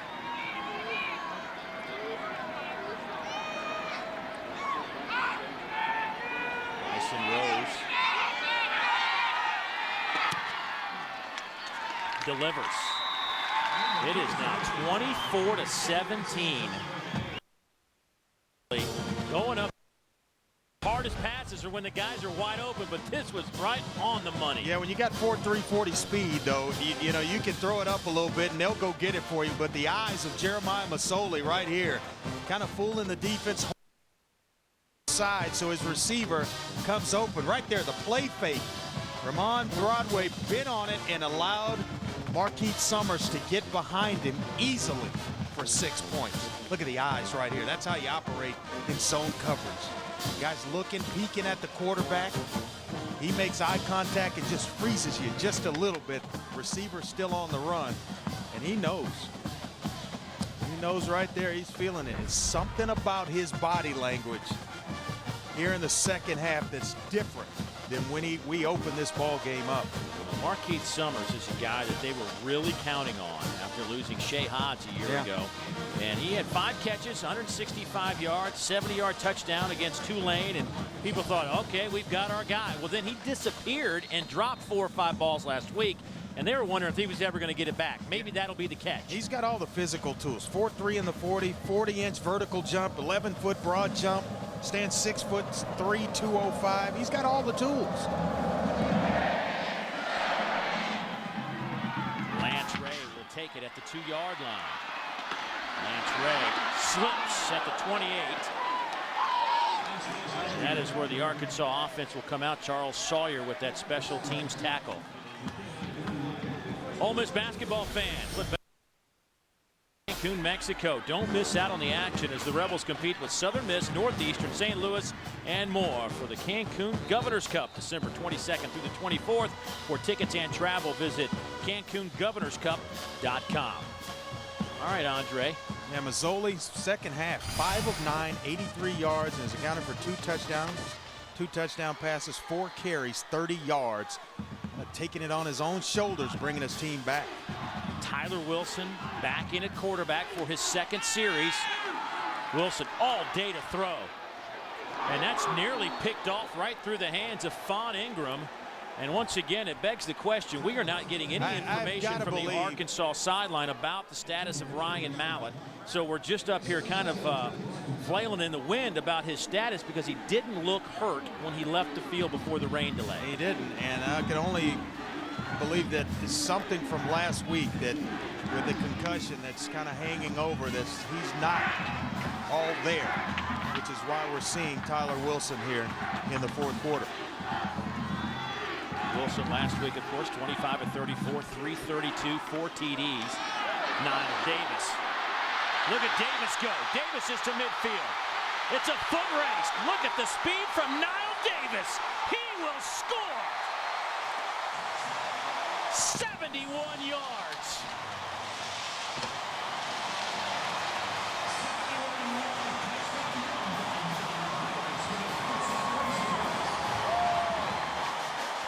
When you get there, you have to make plays. And when you're a secondary player on the 3rd level of the defense, it's all about angles. When guys break and come free on you, and it's all about angles. Right there, Johnny Brown, the safety, takes a bad angle, and the result is a Knile Davis touchdown run. He comes up and he's in position to make that tackle. But you can't fly up and not get your feet set and under you to make the tackle. You take a bad angle, a good running back will make it pay. False start, number 79 on the offense, 5-yard penalty, feed the try. Davis with the longest rush from scrimmage for Arkansas. The foot speed was very impressive. I mean, after. Up ain't good. Alan Walker is a good football player. And he could not go get Knile Davis when he had an angle. He just eats the angle up. Watch here. First is Johnny Brown. It's going to come into your screen. You'll see it right there. Now, right about here. That's the bad angle first from Johnny Brown. Now there's an angle by Alan Walker, but he doesn't have the speed.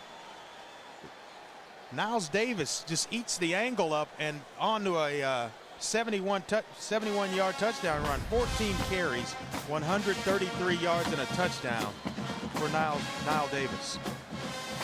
Davis, 3 consecutive weeks, has posted career highs. It all started in practice, according to Garrett McGee. He said he just got better in practice and he wanted the job. Kind of leapfrogged a couple of guys, and now you can't get him out of the lineup.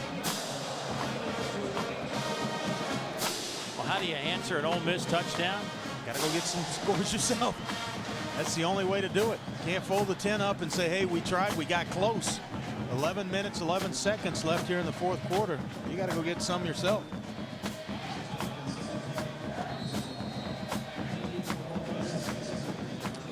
.133 yards on the ground for Davis.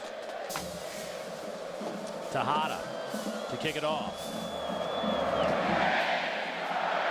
This will be returnable for Jesse Grandy from the 2-yard line. Jesse out over the 20 to the 25. And now we'll see what Ole Miss has in store. Well, the last time Arkansas had a stable of backs that were this good, it was Darren McFadden right here showing you the speed. Kind of like Knile Davis at 1 digit right there, number 5 instead of number 7. And then Felix Jones, another guy who could turn the corner and hit the home run for you. Right there through defenders, make you miss, eat up an angle, and get you 6 points. 2 pretty good ones right there. Now, those guys could play a little bit. Just a little bit. Scott nowhere to go. He loses a couple. Tremaine Thomas with the tackle. Time for our Nissan Heisman moment. And of course, you go back a couple of years under Darren McFadden, and 2-time Heisman Trophy runner-up in 06 and 07. Runner-up to Troy Smith and Tim Tebow those 2 years. But I mean, 3,477 yards in those 2 seasons, 06, 07, with 30 touchdowns. I know that second time in 07, he was devastated when Tebow won it, and I was there, and his family, his sister. They were all in New York City. Masoli all day to throw. Pass caught out over the 40 to the 43.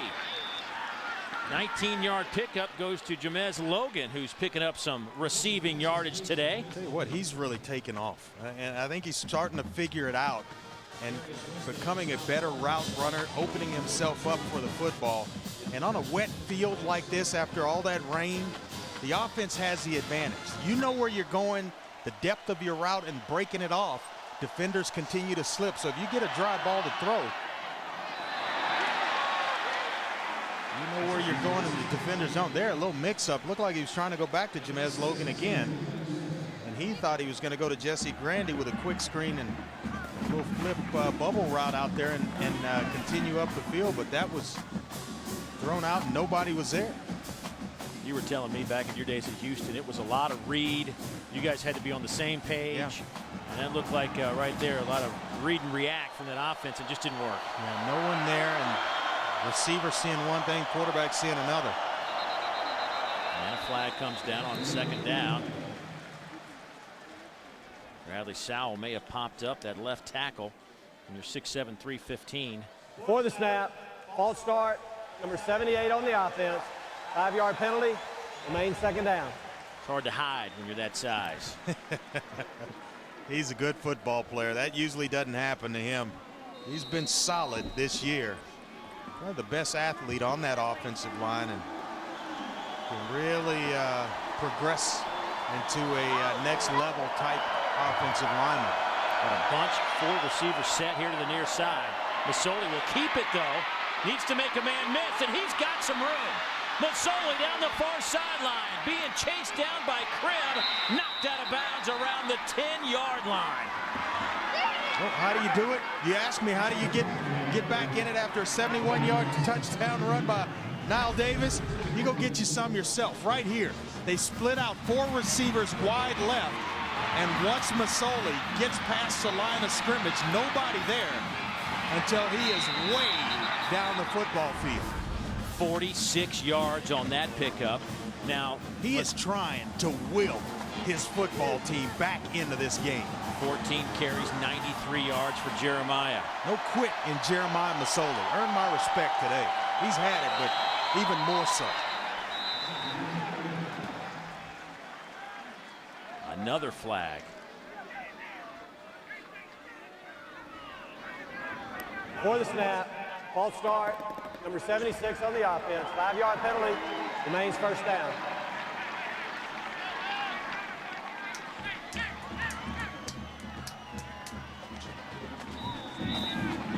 So 1st down and 15.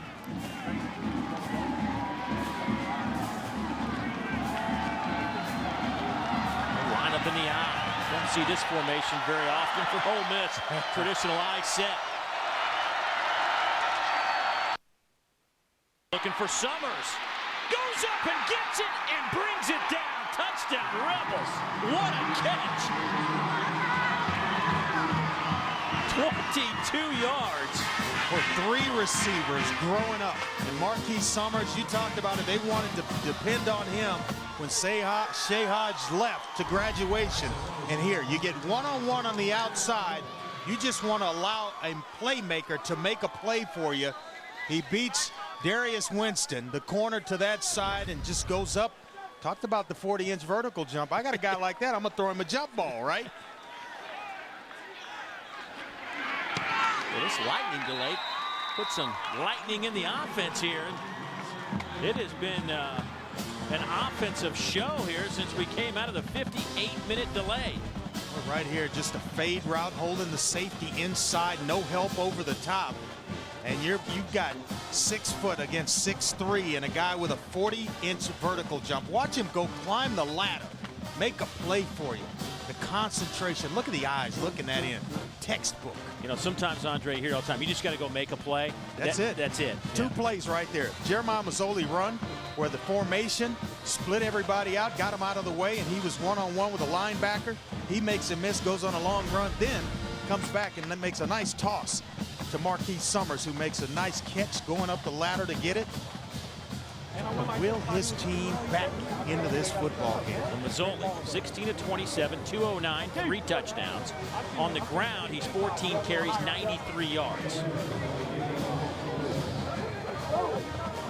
3 touchdown passes for Masoli. 2 of them going to that man right there, Markeith Summers, as the rain is starting to settle in nicely. Play again. Both teams will go to the locker room. And lightning within 6 miles, and it looks bad behind us. 9:04. 9:04 on the game clock. Well, partner, you ready to spend another night in Fayetteville, Arkansas? Yes. What it's looking like, big guy. You know, it's one of those things, Andre. It's just nothing we can do about it. So yes, I am. Not a thing. Hey, let's let this pass through. At least we can get 9 minutes of football out of it. That's for sure. Well, if they're just as exciting as the last 9 we just played, sign me up. I'll take it. We got ourselves a ball game, 31-24. We will have another delay. There is a substantial storm in the area. This may be one that could take a while. I feel sorry for Dari Inoka and Matt Stinchcomb because those guys didn't sign up for this, but you know what? They won't get to go home early tonight. No. Hope they enjoy their stay in the studios. But well, it's been a tale of 2 games, really. I mean, it was so dominant by the Arkansas Razorbacks to start this when they jump out 21-0, and then before Ole Miss could blink, they were on them. And then all of a sudden, right at the end of the first half, it just kind of turned for Ole Miss. Now just down by 7 with plenty of time to get back in this football game. Hopefully we'll get to finish this, baby. Well, we'll also maybe have an opportunity to find out what the situation is with Ryan Mallett. Mallett 13 of 24, 196 yards and a touchdown, but after the first delay, he gave way at quarterback to Tyler Wilson, who was 1 out of 2 for 5 yards. No word from anybody at Arkansas about Ryan. We don't know if it's a situation where it is some lingering effects from a concussion last week at Auburn. He was sacked a couple of times right before we went to our first delay, but didn't look like it bothered him very much. I mean, he didn't get up and look like he was woozy or limping or anything like that. So it's one of those things where you just don't know, and hopefully we can get a few minutes to get some information. But right now it's 31-24 with 9:04. Well, Dari, wake up. Matt, wake up. Here we come. Let's go back to our studios. Guys. Yeah, real funny there, Dave. Sorry, I was resting. All right. Have we done this before? Oh, I love the lightning round. We should do this every game. All right, Matt Stinchcomb, 2-time All-American. I'm Dari Inoka. Yeah, you saw us not long ago because of bad weather, and we're sorry, but you're going to see us again here on the SEC Network from our SEC studios. 9:04 to go. Locker room area. I think I might have startled the man a little bit, but I walked right up to Coach Petrino and I said, Coach, can you please give us the latest on Ryan Mallett? He kind of looked at me like, who are you, kid? And then he remembered, and then he said, and I quote, we can talk about that later. We've got work to do. and then he ran from me. So that's all I have. Well, he knows that we are wondering, Dave, but he also knows that it's information that he has that he is not ready to divulge right now. Ryan Mallett warmed up in the last 10 minutes. Each team out of the locker room has 10 minutes to warm up, and Mallett was slinging the football around. Yeah, but I got to believe that it's going to be the way they're moving around on the sideline. The quarterback that's closest to the field is Tyler Wilson. After this kickoff, I expect Tyler Wilson to take the field. And I don't know if something happened in that locker room during the first delay is the reason why Tyler Wilson is on the field. But looks as though he's going to be the guy that take snaps for Arkansas going forward. So Ole Miss will kick it off after the touchdown right before that second lightning delay. And there's 9:04 on the clock. Andrew Ritter will kick it off, and he will send it out of bounds. And for Andrew Ritter, that is his second kickoff out of bounds this year, and that'll put Arkansas in pretty good field position at the 40. And let's see who'll take these snaps. Free kick out of bounds on the kicking team. The ball will be put in play on the 40, 1st and 10. And Tyler Wilson is standing next to Bobby Petrino, and it looks like old Tyler's going to run out on the field and take the snaps again. Yeah, usually when a guy has a concussion and he's still suffering from symptoms of a concussion, doesn't put the helmet on, doesn't go out and warm up. You know, you just they take the helmet from him, and it's kind of hidden from him, and you don't have the opportunity. So I got to believe there was maybe an exchange of some sort in the locker room, and Ryan Mallett is being put in timeout on the sideline. And Ole Miss is going to use a timeout.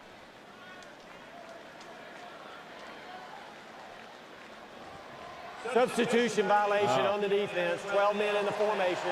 5-yard penalty. Remains 1st down. They were trying to get a time action, and now you're looking at a 1st and 5, and you can see Houston Nutt. Are you kidding me? So now you've got an open playbook. If you're Bobby Petrino, Wilson in the pocket. DJ Williams bobbled it. Good control in 2nd down and 5. A tough situation with, Tyler Wilson coming into the football game, but they're in good hands with him. Last week against the Auburn Tigers, he came in and tossed 4 touchdown passes. That one to Ronnie Wingo, and he's got touch. Joe Adams, he found him for a touchdown pass.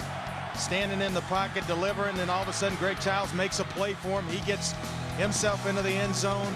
He's got game. He's tough, and he'll hang in there. He's got touch as well on the football.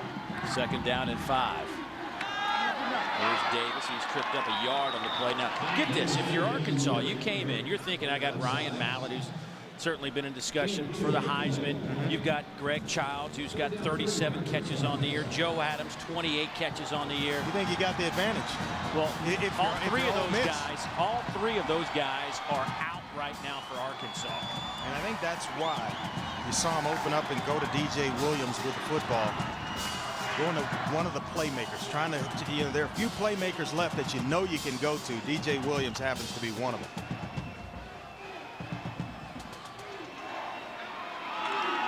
Wilson throwing it up in the air. Flag down. Pass is caught by Jarius Wright. Knocked out of bounds at the 28, an 18-yard pickup. He can pick up the flag because Arkansas will take the yardage. Yeah, right here, just kind of wrestling along the sideline. Number 24, Tony Grimes, and he grabs a handful of jersey of Jarius Wright. But number 35 on the defense. That penalty will be declined. 1st down. What a great kick. Bobbled snap. Handoff goes to Davis. He's to the 10. Touchdown, Arkansas. 22 yards.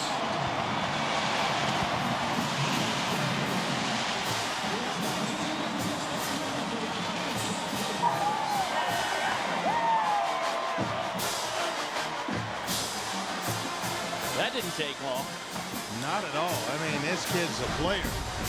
Another missed tackle by Justin Smith, number 93. Had him wrapped up or had a hand on him, and Knile Davis gets out of it, finds his way to the end zone again, a 3rd time. 162 yards on the ground for Knile Davis. on 17 carries. 3 touchdowns. That one goes 22. His previous touchdown went 71, and the opening score was just a couple of yards to start the scoring today. Boy, this is like a good heavyweight fight. You know, two guys standing in the middle of the ring just throwing haymakers at one another.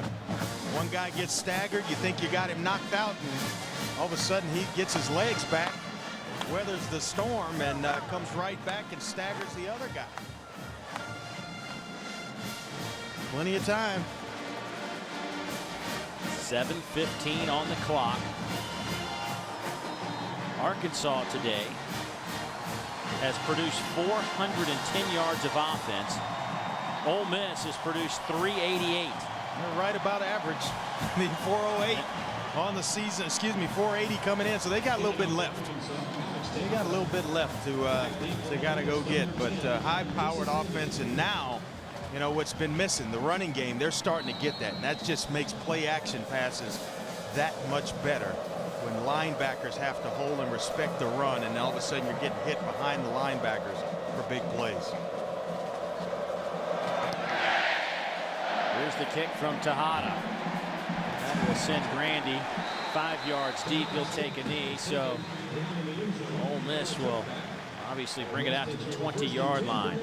Give us a chance to take a look at our champion, how you play, and well, how they play here in Fayetteville, Arkansas is a little Woo Pig Suey.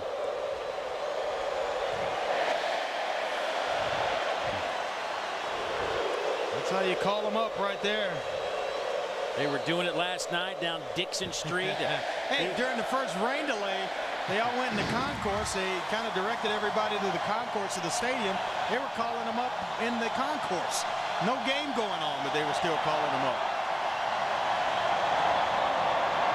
Handoff to Scott. Nowhere to go. He is dropped for a 3-yard loss. Jericho Nelson with his 8th stop of the afternoon. Boy, and I tell you what they did this offseason was got faster. They moved Anthony Leon, who was a safety, down to linebacker. Jericho Nelson, he's a guy that they got faster with. Jerry Franklin went inside from outside linebacker to middle linebacker. Speed on the field, and it's starting to show up for Willie Robinson, their defensive coordinator. Boy, what's left of this crowd is making some noise. Empty set, pump fake. Masoli going up top, has a man. Summers with another catch. Down to the 42-yard line. Masoli took a big shot from Beckett. 41 yards on the pickup. Boy, he knew he was going to get hit holding on to the football. Jake Beckett arrived there and hit Jeremiah Masoli. Little pump fake, he could feel it. That's why he steps up, took the shot. If he's able to get just a little bit more on this football, Markeith Summers, who's a strong, fast receiver, well, if he gets a little more on that, he's in the end zone. A little hurry-up offense from Masoli and company. Jeremiah inside the 40 down to the 38. And Ole Miss fans, I think Markeith Summers might be back. No doubt about it. Senior wide receiver, 6'3", 205 from Olive Branch, Mississippi. He's over there. He's saying the same thing you just said. He throws it out there. I'm gone, man. I'm in the end zone. 2nd down and 4. Masoli hit again. Pass caught at the 10-yard line. Jamez Logan. It'll be 1st and goal Rebels. A 30-yard pickup as Masoli got walloped again by Beckett. But I'll tell you what, they want to run the football. They came in averaging more yards on the ground, 218 to just 177 in the passing game. But if they continue to do this and they get the production out of Markeith Summers and Melvin Harris, Jamez Logan, now all of a sudden that changes things. You've got some playmakers, sprinkle in some Jesse Grandy on the outside, and you've got some stuff to start throwing the football around now. 5.5 to go. Bolden trying to break it to the outside. He's to the 10. Bolden to the 5. Leaps down to the 1. Where were they spotted? At the 1. A gain of 7. Grimm will get credit for the stop, but Bolden. No one will go away. I love games like this. Excellent job by Jesse Grandy on the outside. Watch number 10 pull off. He pulls off one guy, off Isaac Madison, and then turns around to get another block down the field. Right there. Would have been a block in the back. Smart play by the sophomore receiver, Jesse Grandy. Bolden hurdles again, but is met in midair. Jermaine Love, the senior out of Garland, Texas, right on the spot. They're trying to go over the top. You don't see this much anymore. You know, if guys don't have the vertical to elevate themselves. Excellent job by Jermaine Love, going up, meeting Brandon Bolden at the point of attack, and then pushing him backwards. 3rd and goal. Love it. Bolden out of the Wildcat, dropped the football. Arkansas has it.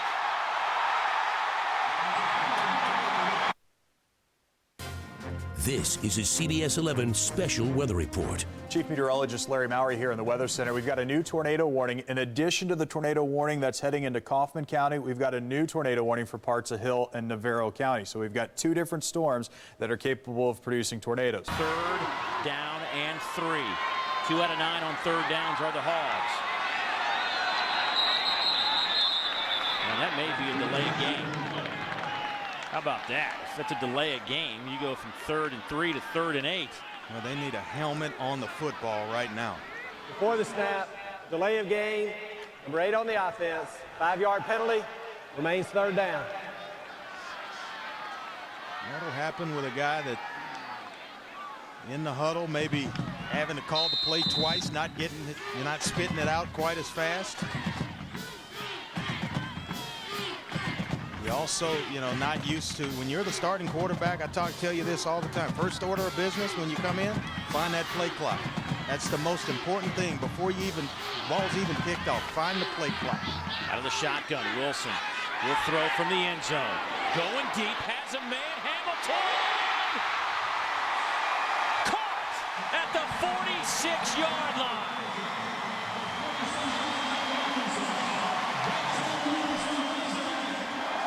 What a grab from Kobe Hamilton, the sophomore at Texarkana. Watch the room that he gives Tyler Wilson right there, the 4 yards to fade him away from the defender, Tony Grimes, to that side. And this may be reviewed. Right there, I don't know if he secured it. Boy, that's... We'll see. Keep an eye on the official here. Looks like a good catch, though. Yeah, and he's going to take a look at it. This is that risk reward that I talked about in terms of taking the time out and reviewing it. When you get hit for a big play like that, you're 3rd and 8. If it's somewhat in your favor and you can get it called back for an incompletion, definitely you take the time out and have them review this. The Ole Miss coach is challenging the ruling on the field. The previous play is under further review. Well, our guys today, our referee crew and our replay officials, they have had a busy afternoon. But here's another look. And remember, the play is not over. Even if he is out of bounds, you've got to maintain possession of the football. You have to make a football move, whether it's rolling over with possession of the football.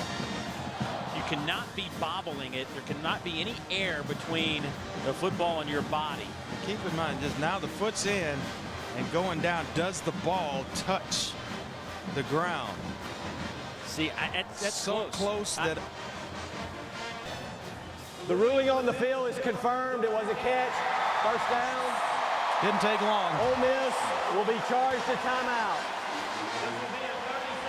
So both coaches have been bitten by the challenge, and they lose a timeout. Yeah.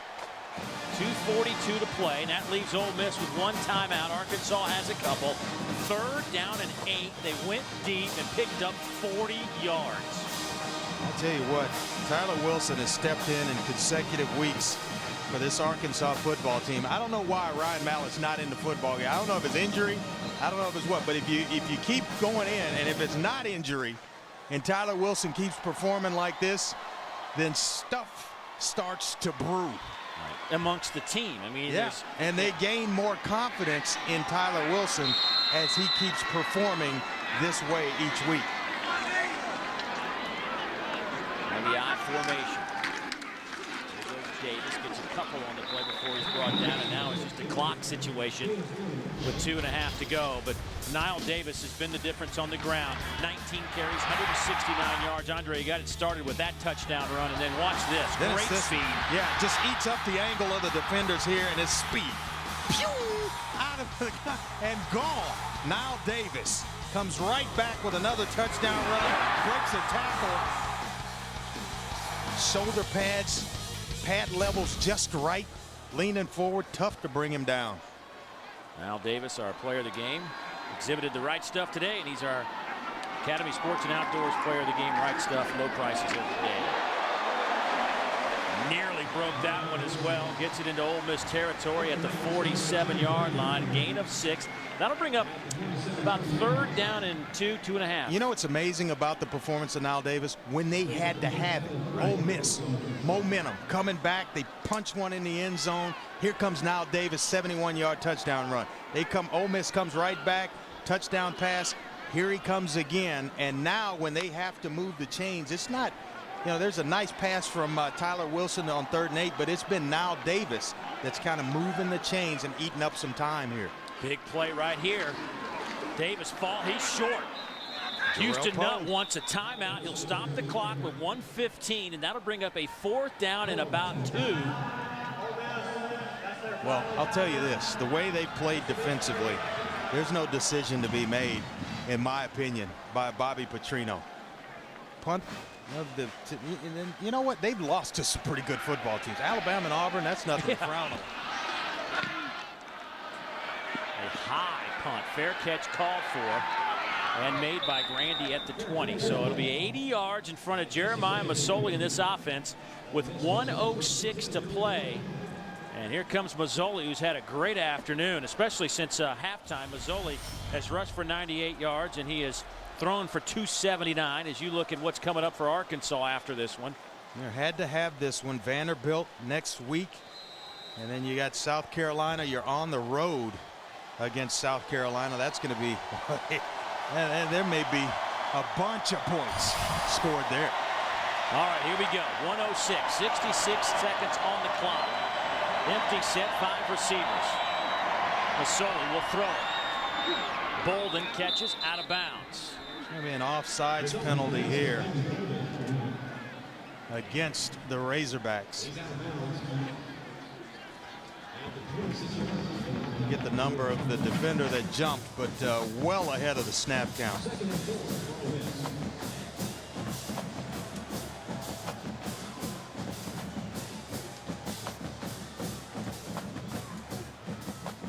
They will decline that penalty, I'm sure, as they picked up 6. Offside, number 43 on the defense.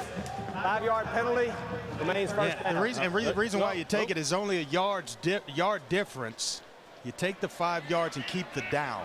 Well, they just now changed the distance marker over there, the down marker, I should say. It was stuck on 2nd down, so I thought they were going to decline it.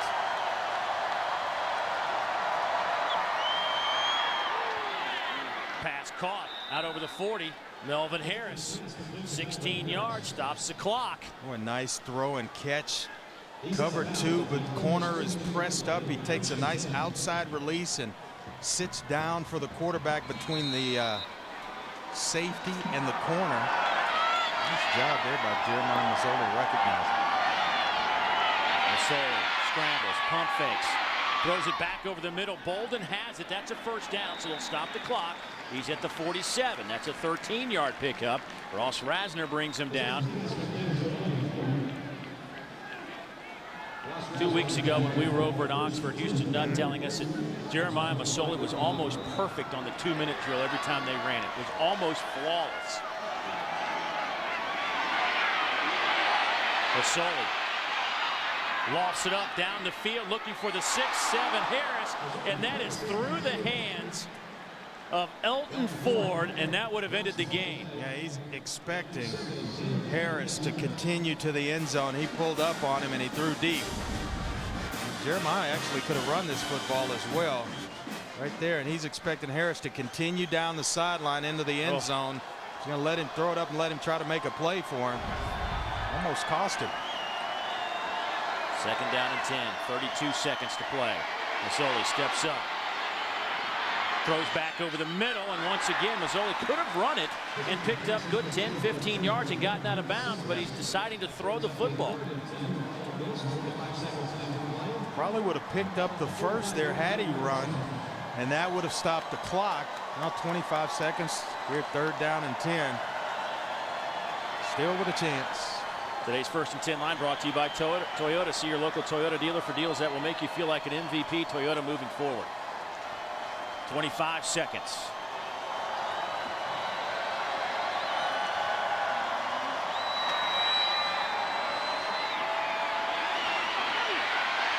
Jeremiah lofts it up down the far sideline. Pass is caught by Bro. They will say incomplete and out of bounds. Had a chance. Yeah, and he's so good in this type of situation, Jeremiah Masoli, that at times during a ball game when you have a lull offensively, let him go to this. Put him in the 2-minute offense, speed things up, change the tempo. Here it is, 4th down and 10.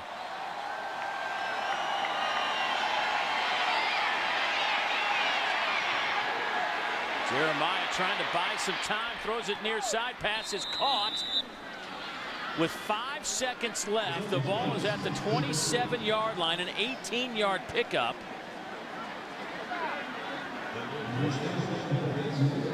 And here it is. This is it right here. Yeah, just playing prevent defense, trying not to allow a big hitter here to Ole Miss. The final play of the game.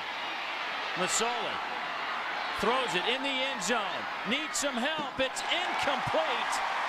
And the Arkansas Razorbacks will hold on and knock off Ole Miss 38-24.